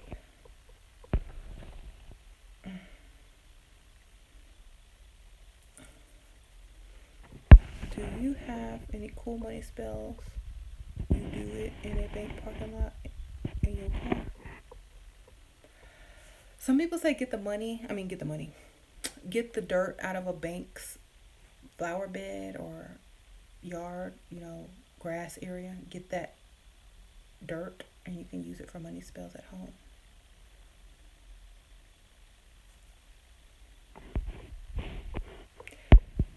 What does it mean if things go wrong around you when you're mad? Does it mean you're generating destructive energy? Does it matter if you're an Aries? You're vibrating on a lower level. You're vibrating on a low vibration. And when you're vibrating on a low vibration, you're going to attract low vibrational circumstances. So it's very important when you're mad to stop being mad. Control your emotions. Because all is mental and all is the universe responds to vibration and frequency only. Not morals, not standards, but only frequency. So if you're vibrating on a low level, you're going to attract low level issues. So get out of your emotions and think logically. And do it quick. Don't stay mad. I never stay mad. If you make me mad, I won't stay mad for too long. I will dismiss you, never talk to you again, but I won't be mad. I won't be mad anymore. That's one thing I don't do is stay mad. I can't stay mad, I'll be mad for 30 minutes. That's it. And if you think I'm still mad, I'm just pretending to be mad to get something I want.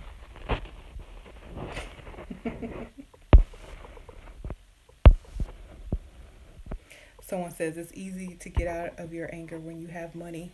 It sure is. Just go shopping, go eat, go try on some clothes, go buy some new lipstick, go get your hair done. You don't even remember why you was mad. You'll be like, I don't even remember why I was mad at you. What happened?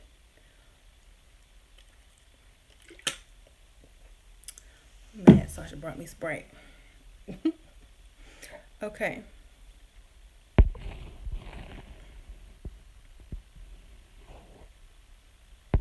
Do you listen to trap music? I've listened to it. I don't indulge in it. Like, I listen to it. I know a few trap songs. I'll listen to it on the radio, but I'm not buying no albums. To me, it's entertainment, but I don't go to it to get knowledge. I don't go to it to be energized. I don't go to it for inspiration. I just listen to it and laugh. Bad and Bougie. That's a funny song, but I don't go to it for inspiration. It's almost like the comedy of hip hop. It's like the comedy of hip hop to me. It's like the low level end of hip hop, but it's still entertaining, in some degree. Do you believe in the afterlife? My belief is that you create your afterlife according to what you believe. So, if you believe in heaven, when you die, that's what your mind's going to create. That's where you're going to go. If you believe that that you belong in hell, that's what your mind will create, and that's where you will go. And then, if you go there, and you're in this place, you're going to eventually figure out it's not real, and that you created it in your own mind. And then, after you do all that, you're going to be like, okay, well, I'm just going to create something better. I'm going to create a new, afterlife, or I'm going to create my own universe, or I'm going to create my own version of Earth. And if I was still alive, this is what I'd be doing. So I'm just going to go and create that. I feel like we're co-creators of the universe anyway. And just because we don't have the knowledge that we can create our own afterlife doesn't mean it can't be done. It's just not taught because they want to recycle you. They want you to go this place, and, you can't keep expanding, you can't keep going and going. You can't do this and you can't do that if you're going to the heaven you created, the heaven that they talk about. So that's what I believe. I believe that you create your own next reality if you know how to do it. If you don't, you're going to be like stuck in a twilight zone, either in heaven or hell. You might last for a long time like a dream. You might enjoy it. But then one day you're going to say, this is not it. There has to be more. And then you're going to snap yourself back to wherever in the darkness and go create your own place. And make yourself the God. Or, make your own rules and make your own, version of Earth. I don't know. But that's what I plan on doing. So y'all can do whatever y'all want. Some people will go to different planets. It's up to you. There's no rules. You create it. You create what you want. So if I die tomorrow, you can make pacts with people. Look, if you die, wait on me. I'm gonna meet you here. I will wait on you. I'll be your spirit guide. When you die, we're gonna all meet up and come back and reincarnate as sisters, and then we're gonna own some major company and be millionaires. That's what we're gonna do in our next life. Okay. So do what you want to do. Like, I don't believe in that heaven or hell. Like, that's just another simulation of the Matrix. Okay.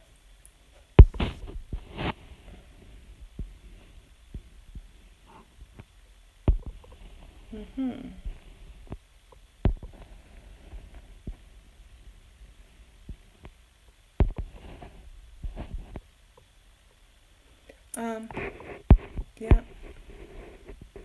I don't think we're judged or anything because, like I said, the universe doesn't work in morals. That's man-made.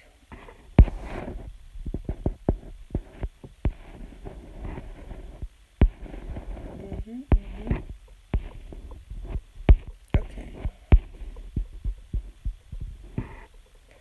Anyway, it's like 11:30 almost where I am in Central Time. Wow. Yeah, someone says What Dreams May Come is a good movie about the afterlife. Yep. Beetlejuice. Beetlejuice is about the afterlife.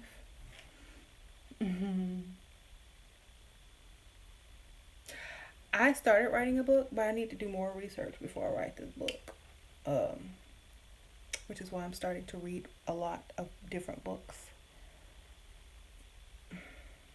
But I'm still writing it. It's going to take a lot longer than I thought because it's not going to be a big book or anything.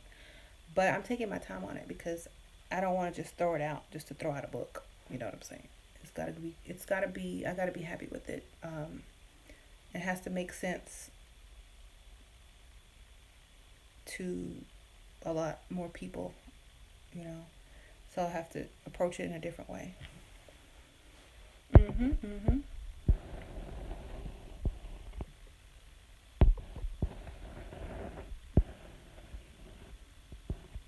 Stranger Things. Yeah, that's a good show.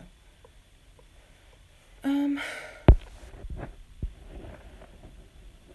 Oh yeah, The Others is a good movie about the afterlife. I saw that. That was like unexpected.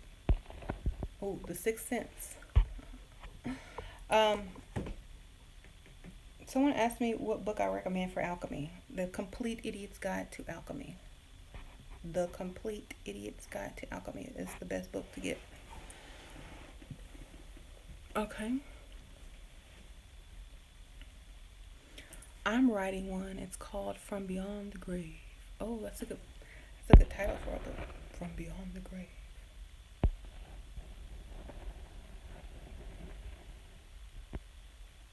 How can I tell if a spirit guide will betray me?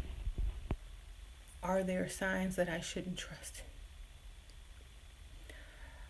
First of all, if they're taking their time in their afterlife to help you, guide you, talk to you, stuff like that, I feel like you still have the free will to choose what you want to do anyway. So they could tell you to do something, and if you say no, then it's still your choice. You know what I mean? They can't betray you unless, they're just a guide. You said guide. It's hot. I have to turn that light off. So they're just a guide. So they can't really betray you unless you follow what they said and didn't use your own mind and free will to make the decision. So that's what I think about that. If the universe isn't based on morals, then why do we have morals? To keep order in the world. We have laws and morals on the planet to keep people from being crazy.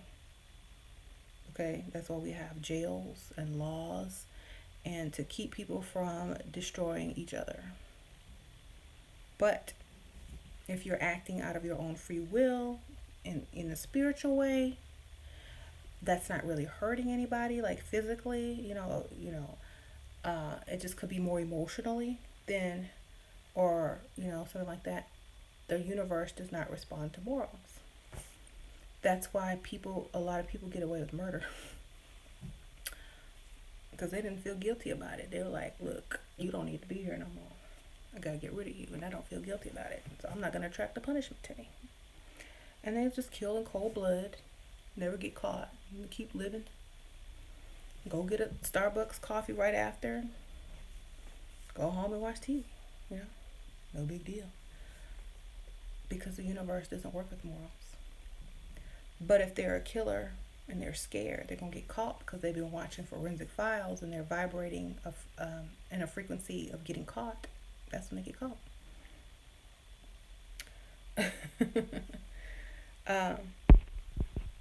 Without the creation of morals and karma, it would be real life, the purge. Exactly. We'd be living in the purge.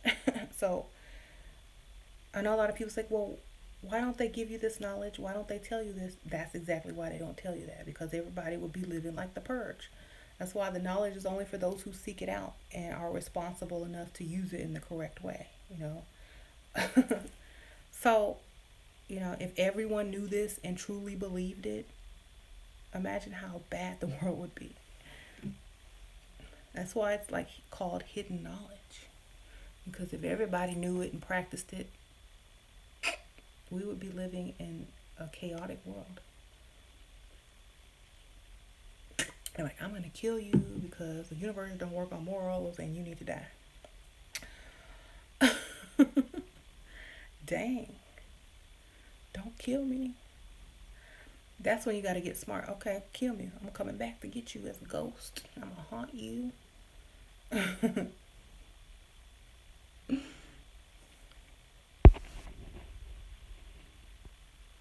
Okay.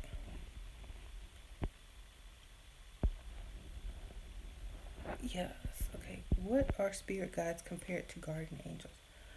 Spirit guides can be sort of like guardian angels. Like, it could be a relative, an ancestor, someone that you want to like a deity you want to work with, Could be an angel. Could be something else, something more ancient. Could be Orisha. Could be from any pantheon. It could be whatever, you know. Could be an animal spirit. Could be a Native American, spirit. It could be something, whatever. It's whatever you feel like you want to work with, or that comes to you. If you keep seeing things come to you in signs of something, and that means they want to communicate and work with you. It's not really a guardian. It's more like someone who guides you, who has your back, who will aid you in spells and spiritual workings and life in general.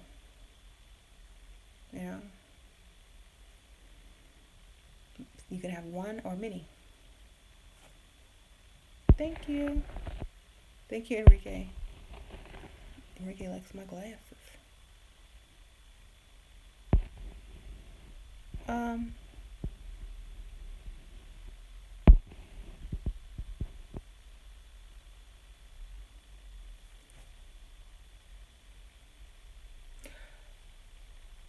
I literally believe I can walk through a wall like the Matrix. Okay, I've noticed something about men and women. Men want these supernatural powers like the Matrix. Women never really talk about that kind of stuff. And I have to ask why. Like, why do guys want these supernatural powers that are supposed to be like psychically induced, able to walk through walls, move stuff with their mind? What would you get out of it? That's what I'm asking. Like, if you could do that, people would kidnap you, put you under surveillance, study you, probe you. What are you going to get out of it? That's what I'm asking. Like,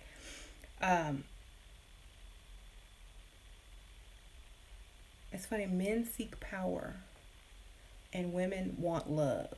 Isn't that crazy? Most women I want a love spell. I want this man to talk to me. I want this man to want me. Men come for spells for money and some type of crazy powers. Oh, I want to be more psychic. Oh, I want to see into the future. Oh, I want to walk through walls. Can you do that? I want to sell my soul to be a rapper. I'm like, women just want love. And that's crazy.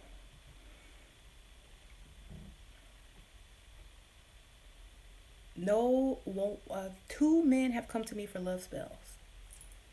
Dose. Maybe 3. Hundreds of women come to me for love spells. And I feel like, why? Think about it. There's a huge imbalance there.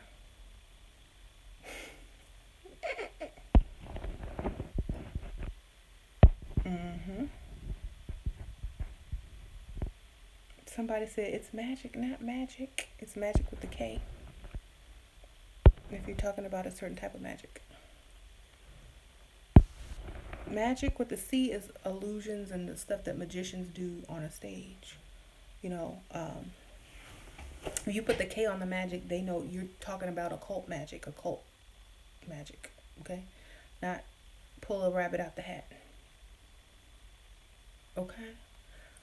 Hi, New Rebel Entertainment. I see you. Thanks for tuning in. How you doing? Do my kids have an interest in magic? Sasha has more of an interest than Layla. But Layla has more of an interest in spells.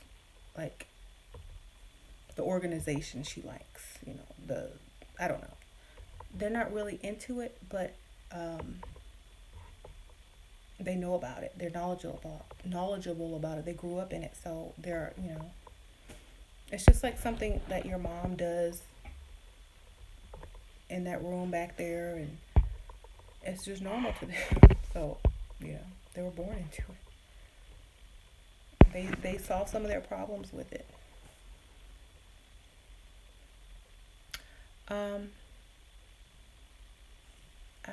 haven't seen Doctor Strange yet. I gotta watch that.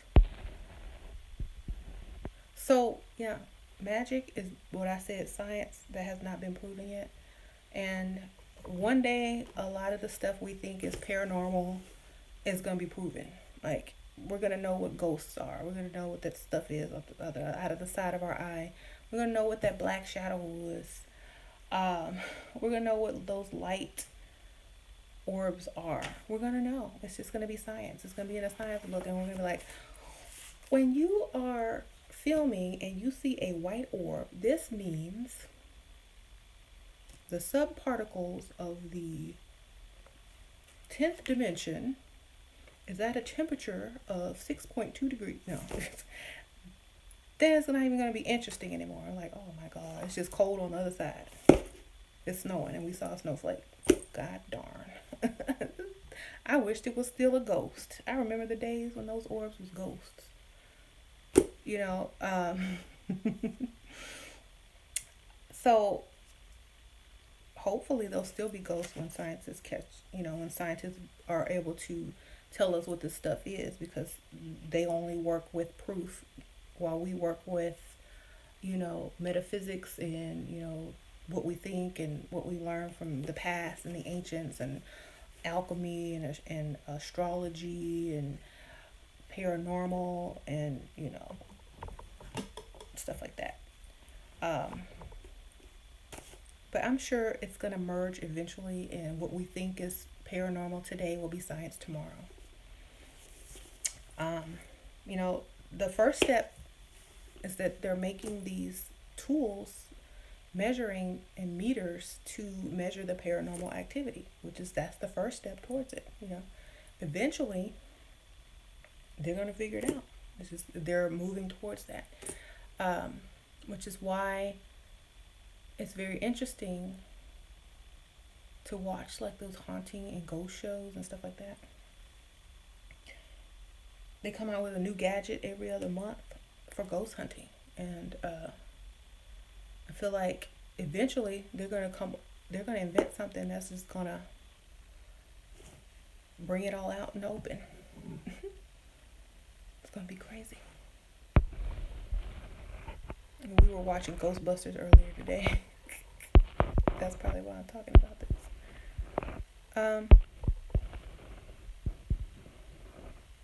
Do you remember back in the old days when they had like these little wise tales and tales of why things were, and when they would describe the stars in the sky, they had a story behind it. That's how we are now compared to what we're going to be in the future. We have all these theories and stories behind stuff, and to why is this and why things are like that, and if there's a ghost here and this and that. It's all going to get proven in the next, like, I would say in the next 500 years.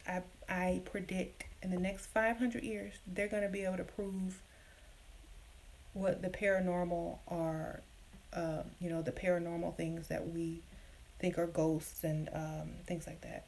They're going to be able to prove what it is. Not saying it's not a ghost, but they're going to be able to tell you what it is and see it and stuff like that. So I don't know if I'm not going to be alive, but maybe I'll come back and be reincarnated. But yeah.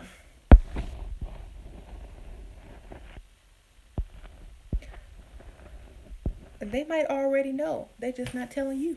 You know what I'm saying? They might already understand what it is, but they're not going to tell the public. Y'all remember Stranger Things? They could be spying on people with people that can astral project. You're like, there's a thousand different scenarios that could account for things, So,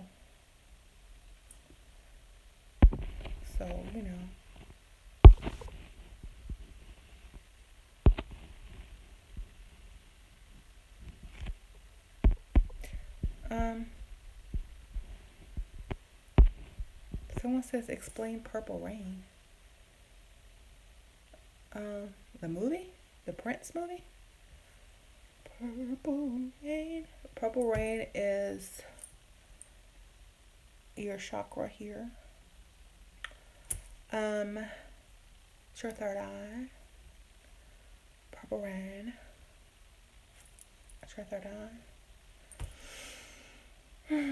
Only want to see you bathing in the purple rain. That means you're highly spiritual and your third eye's open. Okay. What does the new Jay-Z album 444 mean? 444 is an angelic number. 444. 444. It represents angelic. I'm going to look it up and tell you precisely.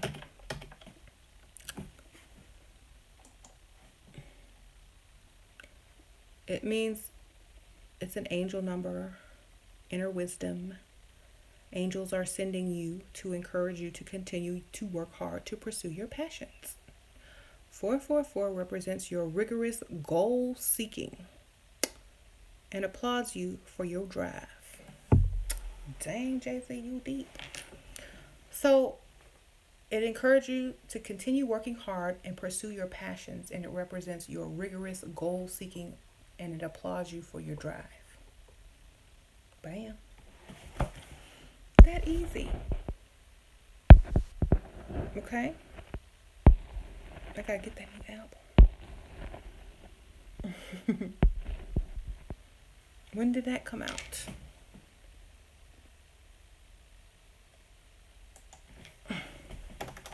I'm Googling 444 Jay-Z. Here's what we know about 444. Ooh, 1 day ago? Oh, they got thousands of posts about this. Y'all know I like Jay-Z. Can't wait. I might have to go get Tidal. Oh, and he puts it like a Bible verse too. He puts 4 semicolon, or is that a colon? 4. So he does it like the time or a Bible verse. I don't know which one it is. Interesting. But remember their lucky number is 4. Like Beyonce and Jay-Z's, their lucky number is 4.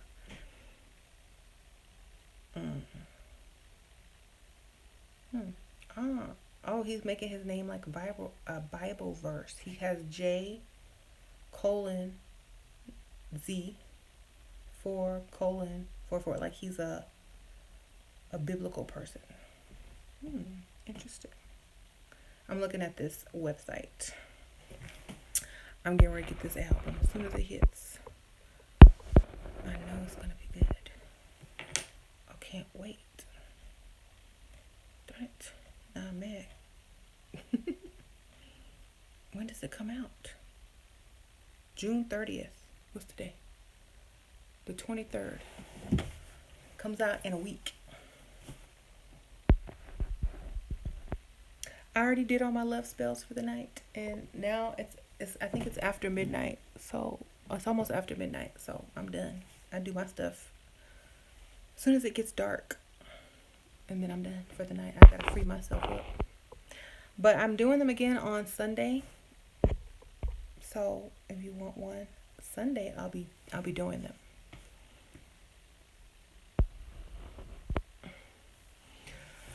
I think someone wants to see my dress or my boobs. I don't know, but it's a sugar skull. Y'all think y'all slick. I get attacked by an evil spirit in my dreams sometimes. Well, attack back. You know, in your dreams, you have the power to create and change things around and fight back and become something else, you know. Use your brain, use your mind to defeat it.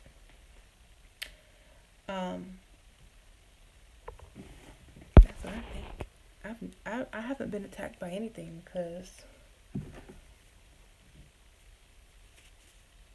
like, you know, I can lucid dream and put a gun in my hand and shoot it, or I could lucid dream and, you know, burn it, have it catch on fire, throw some gasoline on it, do something. That's the importance of lucid dreaming. You can control what happens in your dreams, and if something comes to attack you, you can defeat it.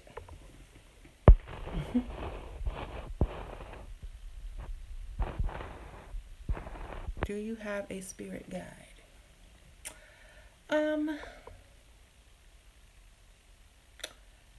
I feel like I used to use like spirit guides more when I was younger, because I was young and I needed guidance. But as I get older, I feel like they're less and less, and that it's more of the spirits that I work with now. You know what I mean? So it's whoever I choose to work with at this point.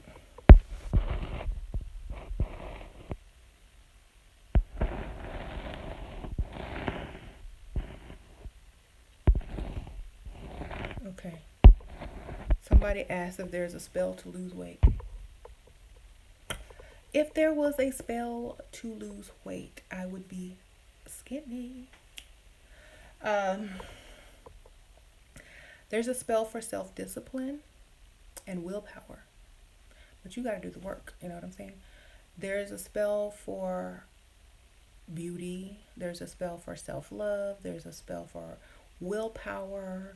There's a healing spell, because sometimes, you know, being overweight, sometimes it's not, there's something more behind it than just eating too much. Some people eat out of, you know, to comfort themselves and things like that. So I feel like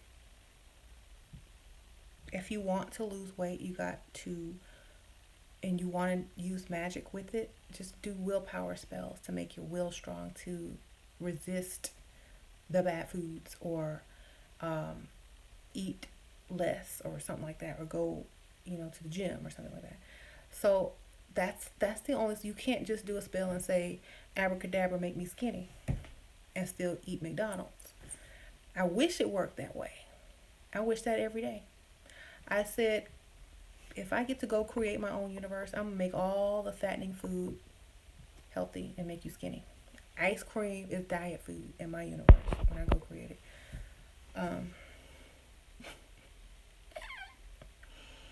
There was, I forgot that show, but there was a show like that where they would go into alternate universes, and sometimes the universe that the alternate universe that they went in, everything was the exact opposite.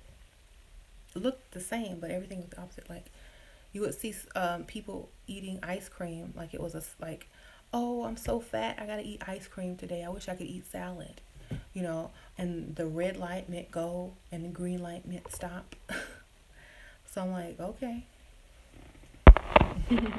But yeah, I wish there was a spell to make you skinny, because everybody would be like snatched if that was the case, you know.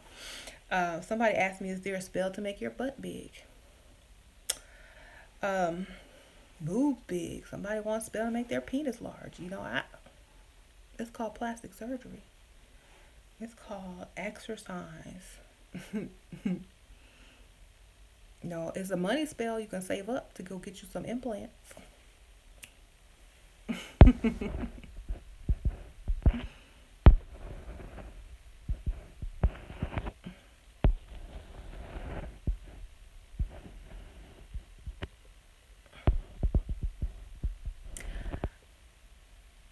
Someone said I would look less pretty if I were skinny. My head would probably be huge. I think I'd have a big head. Like, seriously, I think my head would be like this big. I would look like a balloon.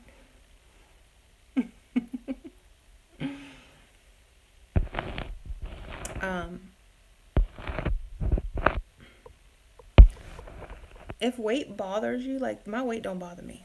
Like, it just doesn't. This is something that don't bother me. If it did, I would be doing something towards it. You know what I'm saying? Of course, I stay healthy. I try to keep, you know, I try to work out. I try to do treadmill and stuff like that. But if my weight bothered me a lot, I would be doing a lot I would be vigorously doing something because at one point when I was young, I did lose a lot of weight, and I lost a lot of weight, and I was skinny. And because I wanted to do it, it was on my goals. It was my goal, and I did it, but I had to want it.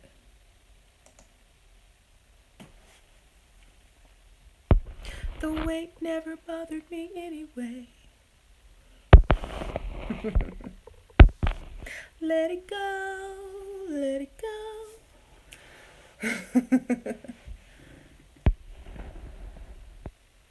I had a relationship. I ended it with a narcissist who was using me because of my weight.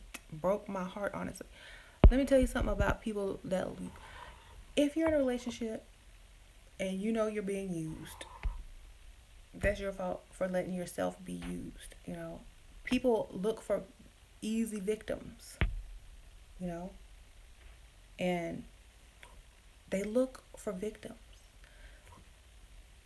They'll say, oh, that girl over there, yes, she looks like she'll do whatever I ask her because she'll think that she's lucky to have me, because no one else is going to treat her like I'm getting ready to go treat her. She's gonna say, what happened? Oh, do you really love me? And stuff. They're easy targets. People do it all the time. I've had, like, when I was younger, I've had men approach me who were obviously trying to use me, and I dismissed them. I was like, they would come up to me like they were the prize, and I might have been overweight, but you ain't ever the prize, okay? They would come up to me like they were the prize. I'm like looking at them like, I don't know what you finna do, but you finna get shot down quick. Say, baby, you wanna come chill with me? Yeah, come on, let's go get a drink at the bar. I'm like, let's go get a drink? Yeah, I'm drinking. Then they're gonna tell me what they drinking. Like, I'm finna buy a drink. I'm like, no thanks. What? No thanks. I don't want to go get a drink at the bar with you.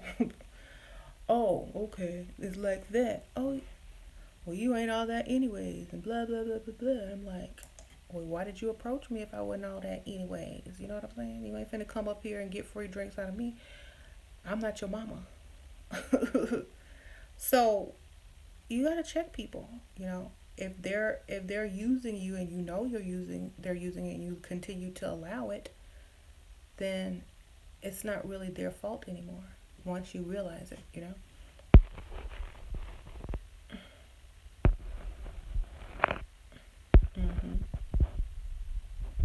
Have I ever seen any ghosts? Yes, all the time. When I was a child, I used to see ghosts all the time. I've seen some in the last 5 years, Um, hmm um,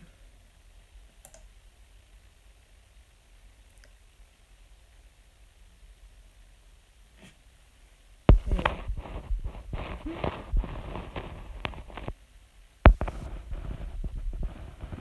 How do you get what you want as fast as possible? You pay for it, darling. You give cash, they give you what you want. That's how you get it as fast as possible in this world. When you're talking about magic is not, if you're a good manifester and you can manifest something realistic, that you have avenues for things to come to you, manifesting works the fastest. But cash works faster. But manifest some cash. That's why a lot of people, they talk about, oh, you shouldn't do magic and only focus on manifesting money and this, and that. You should manifest this. You should manifest that. You should use your spirituality for this. But if you just manifest money, money can solve those problems. You only have to do magic half the time if you manifest money first. You know what I'm saying? So, maybe y'all working backwards.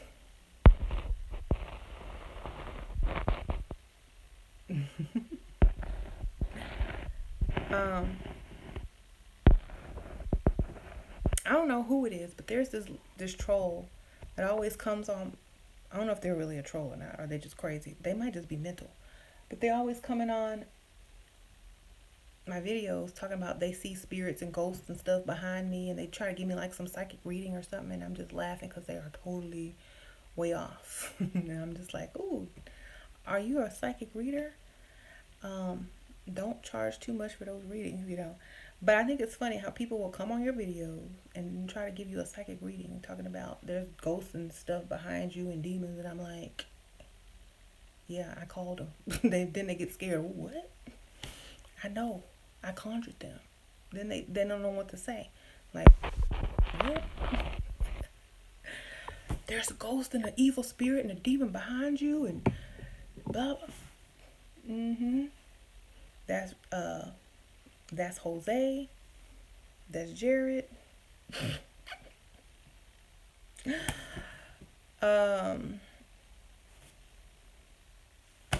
You forgot the other one, you know. He's hiding, he's in the bathroom.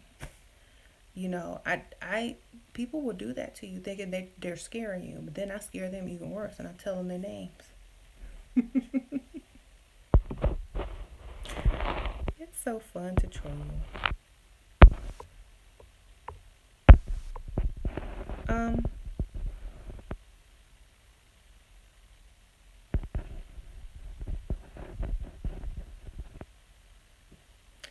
Okay.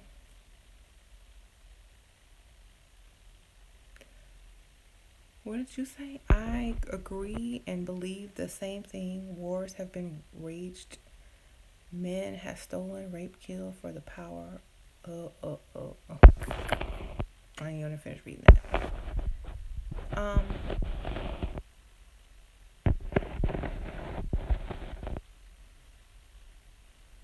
Stunned.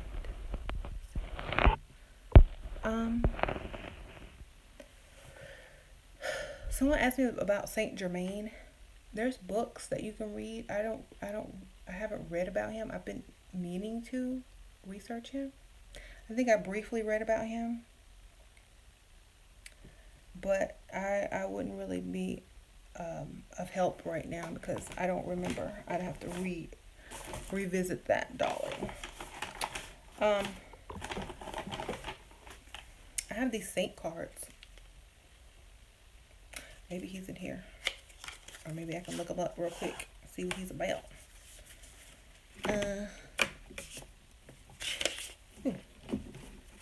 They don't even make these no more. It's a rare collector's item. At least that's what I was told. Let me look him up. Saint Germain. Is that Saint Michael's brother? I see Saint Michael. Is he in here?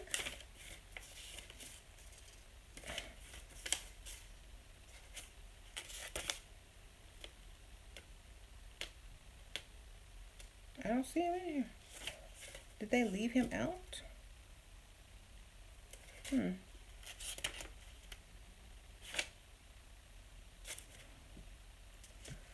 I don't see him in here. Wow.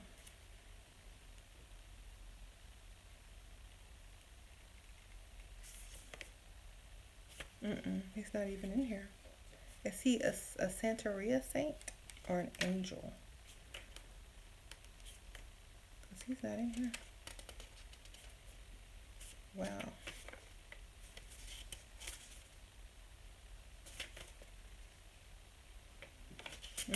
He's not in there, so I have to look him up in my other saint book.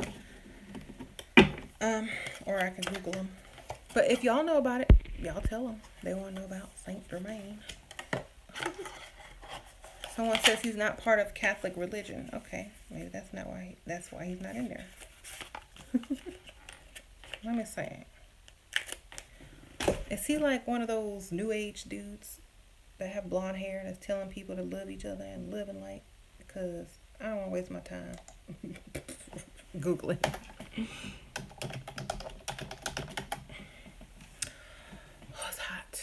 Okay.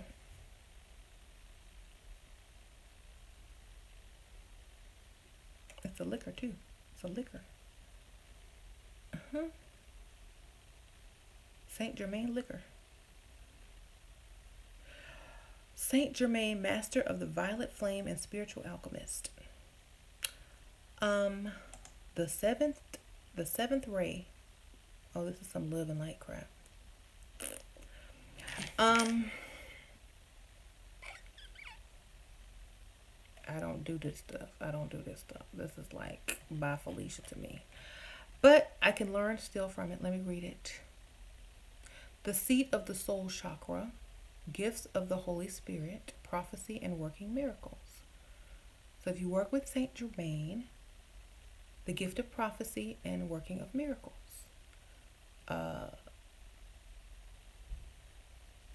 Violet, purple, pink, aqua, and teal are the vibrational colors.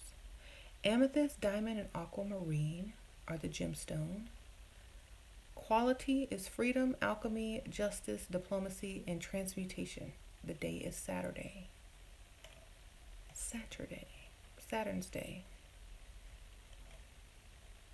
I mean, if I had to compare him to somebody, I would have to compare him to, since he's into alchemy and his day is Saturday, I don't know, like the seat of the soul chakra, diplomats, priests, sacred fires, actors, writers, defenders, freedom serve with Saint Germain. Okay, so he's a saint that you can work with. But there's other saints that already represent that if you don't want to work with him. I don't know. I mean, he seems like a good, decent saint to work with, but there's other saints that represent alchemy, like Thoth. Not even saints, but I'd rather work with the original person, like Thoth, the more ancient original form of it. I would rather go to the source than to the new age, you know what I mean? Because I feel like there's a lot of stuff missing. A lot of knowledge missing. You know what I'm saying? Okay. Your man ain't mad, you still up. No, he sleep. He downstairs sleep. He old. Y'all know my husband is older than me. He go to sleep at 9 o'clock, child.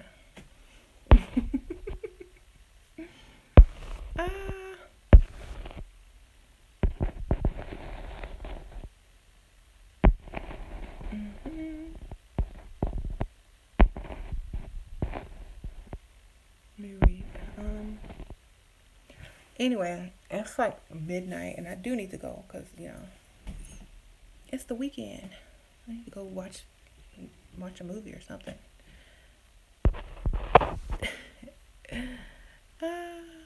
Oh, somebody talking about he old. Yeah, I married old on purpose for many reasons. Y'all already know that if y'all on my other channel. But yeah, I like the fact that he go to sleep at 9 o'clock. He ain't out running the street.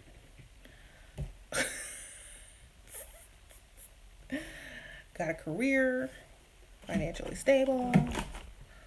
Okay, good enough for me, baby. What's wrong with love and light?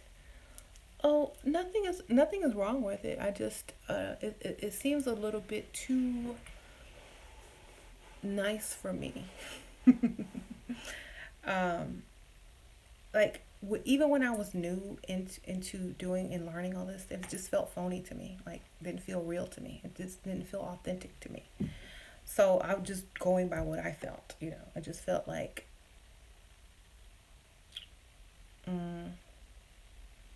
it didn't feel authentic. It just didn't feel authentic. Like there was something more powerful and ancient that I should have been, focusing on versus that. You know what I mean? But it just didn't call to me, Do you follow adoring virtue? I don't follow anyone, darling. the lady that does the cards. I have a lot of her tarot cards. A lot of her oracle cards. But I don't follow her. Like, we don't have the same beliefs at all. Probably, I have her a couple of decks of her cards because I like the cards, but I don't really share the same beliefs as her.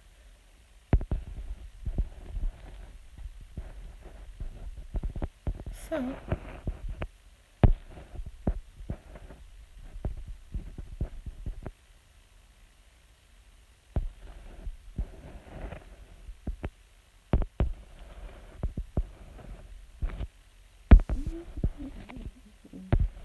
okay. Have you been shown books and or taught anything you'd like to share with us when astral traveling? Shown books? I've been shown a lot of stuff, but not books. I think those things are supposed to be seen by you because you ain't gonna believe it anyway until you see it.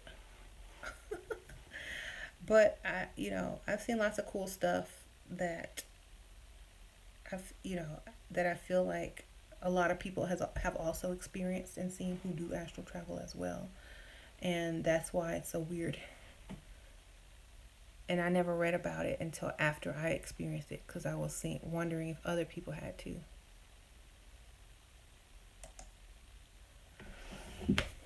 Anyway,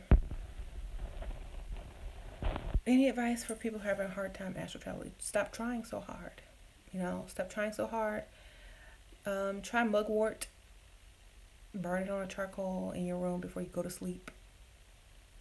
You can try more mugwort tea. And just stop trying. It'll happen. And also, they have these videos like the frequencies that help you astral travel. You can just look up astral travel meditation frequencies and just fall asleep to those. Like, play it on your phone and fall asleep to it. It will help you get there faster. Okay. And try not to take any stimulants before you go to sleep. Don't drink no coffee or caffeine or stuff. If you're drinking caffeine all day long, I can't astral travel. Well, that's why you on caffeine. Less sugar and caffeine before you go to bed. Less stimulants. Yeah, mugwort's good if you want to get that lucid or astral travel on. You can order it from my store on Dark Realm Online occultshop.com. Shameless plug, darling. You can order it in bulk on my store too. You can get a big bag like this big. Somebody said they add mugwort to their weed. It'll make you go to sleep. If you have trouble sleeping, it'll help you sleep too. You'll be knocked out and gone.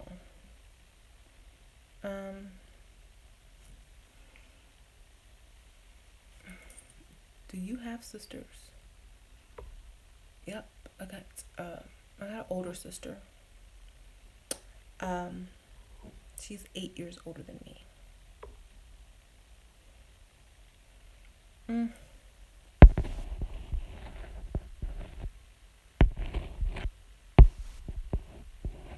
Okay. It's hot up in her. The air, my air conditioner is like a smart air conditioner, and the thermostat, it will go off at a certain time because usually I'm not up here at this time and it's set to go off because we have 2 air conditioners, one upstairs and one downstairs, and mine is shut off and I'm up under these hot lights, so I'm getting ready to go and I'm going downstairs. So I'm getting ready to say goodbye, y'all. I'll see y'all in the future, at another time, another space. If the Mandela effect doesn't change anything, I'll be back. I was thinking the other day, I saw this video. It was hilarious. I don't know if it was real or not, but this lady said the Mandela effect changed her husband. She woke up and wasn't married to the same person but to a different person the next day. I'm like, was it better or worse? Are you happy or mad? You know, I thought that was funny. So, someone says he was a walk-in. I have to research that more. That sounds like an interesting video topic. You know, Mandela effect replacing people. Ooh. Maybe y'all can manifest that. Look, the next shift from the Mandela effect. Manifest. Look, when the Mandela effect happens again, I want to be rich. And that's what somebody put in the comments. So manifest that. See what happens. You might hit the lottery. Someone asked me if I'm married. I'm married. I've been married since 2006. Yes. So yeah, I guess I gotta go. I'll see y'all on the next live video, or probably I'll see y'all when I do my next alchemy video. Probably gonna do the relationship and alchemy, how it's, you know, how you can use alchemy in your relationship to improve it, or different types of relationships, you know, how to use alchemy in those relationships.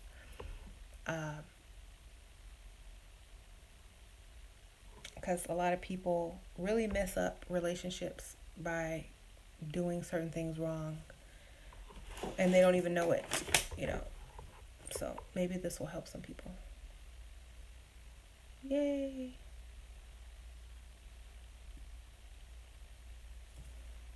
All right. I'll see y'all on the next one. Have a good night. It's after midnight. I'm out. Bye.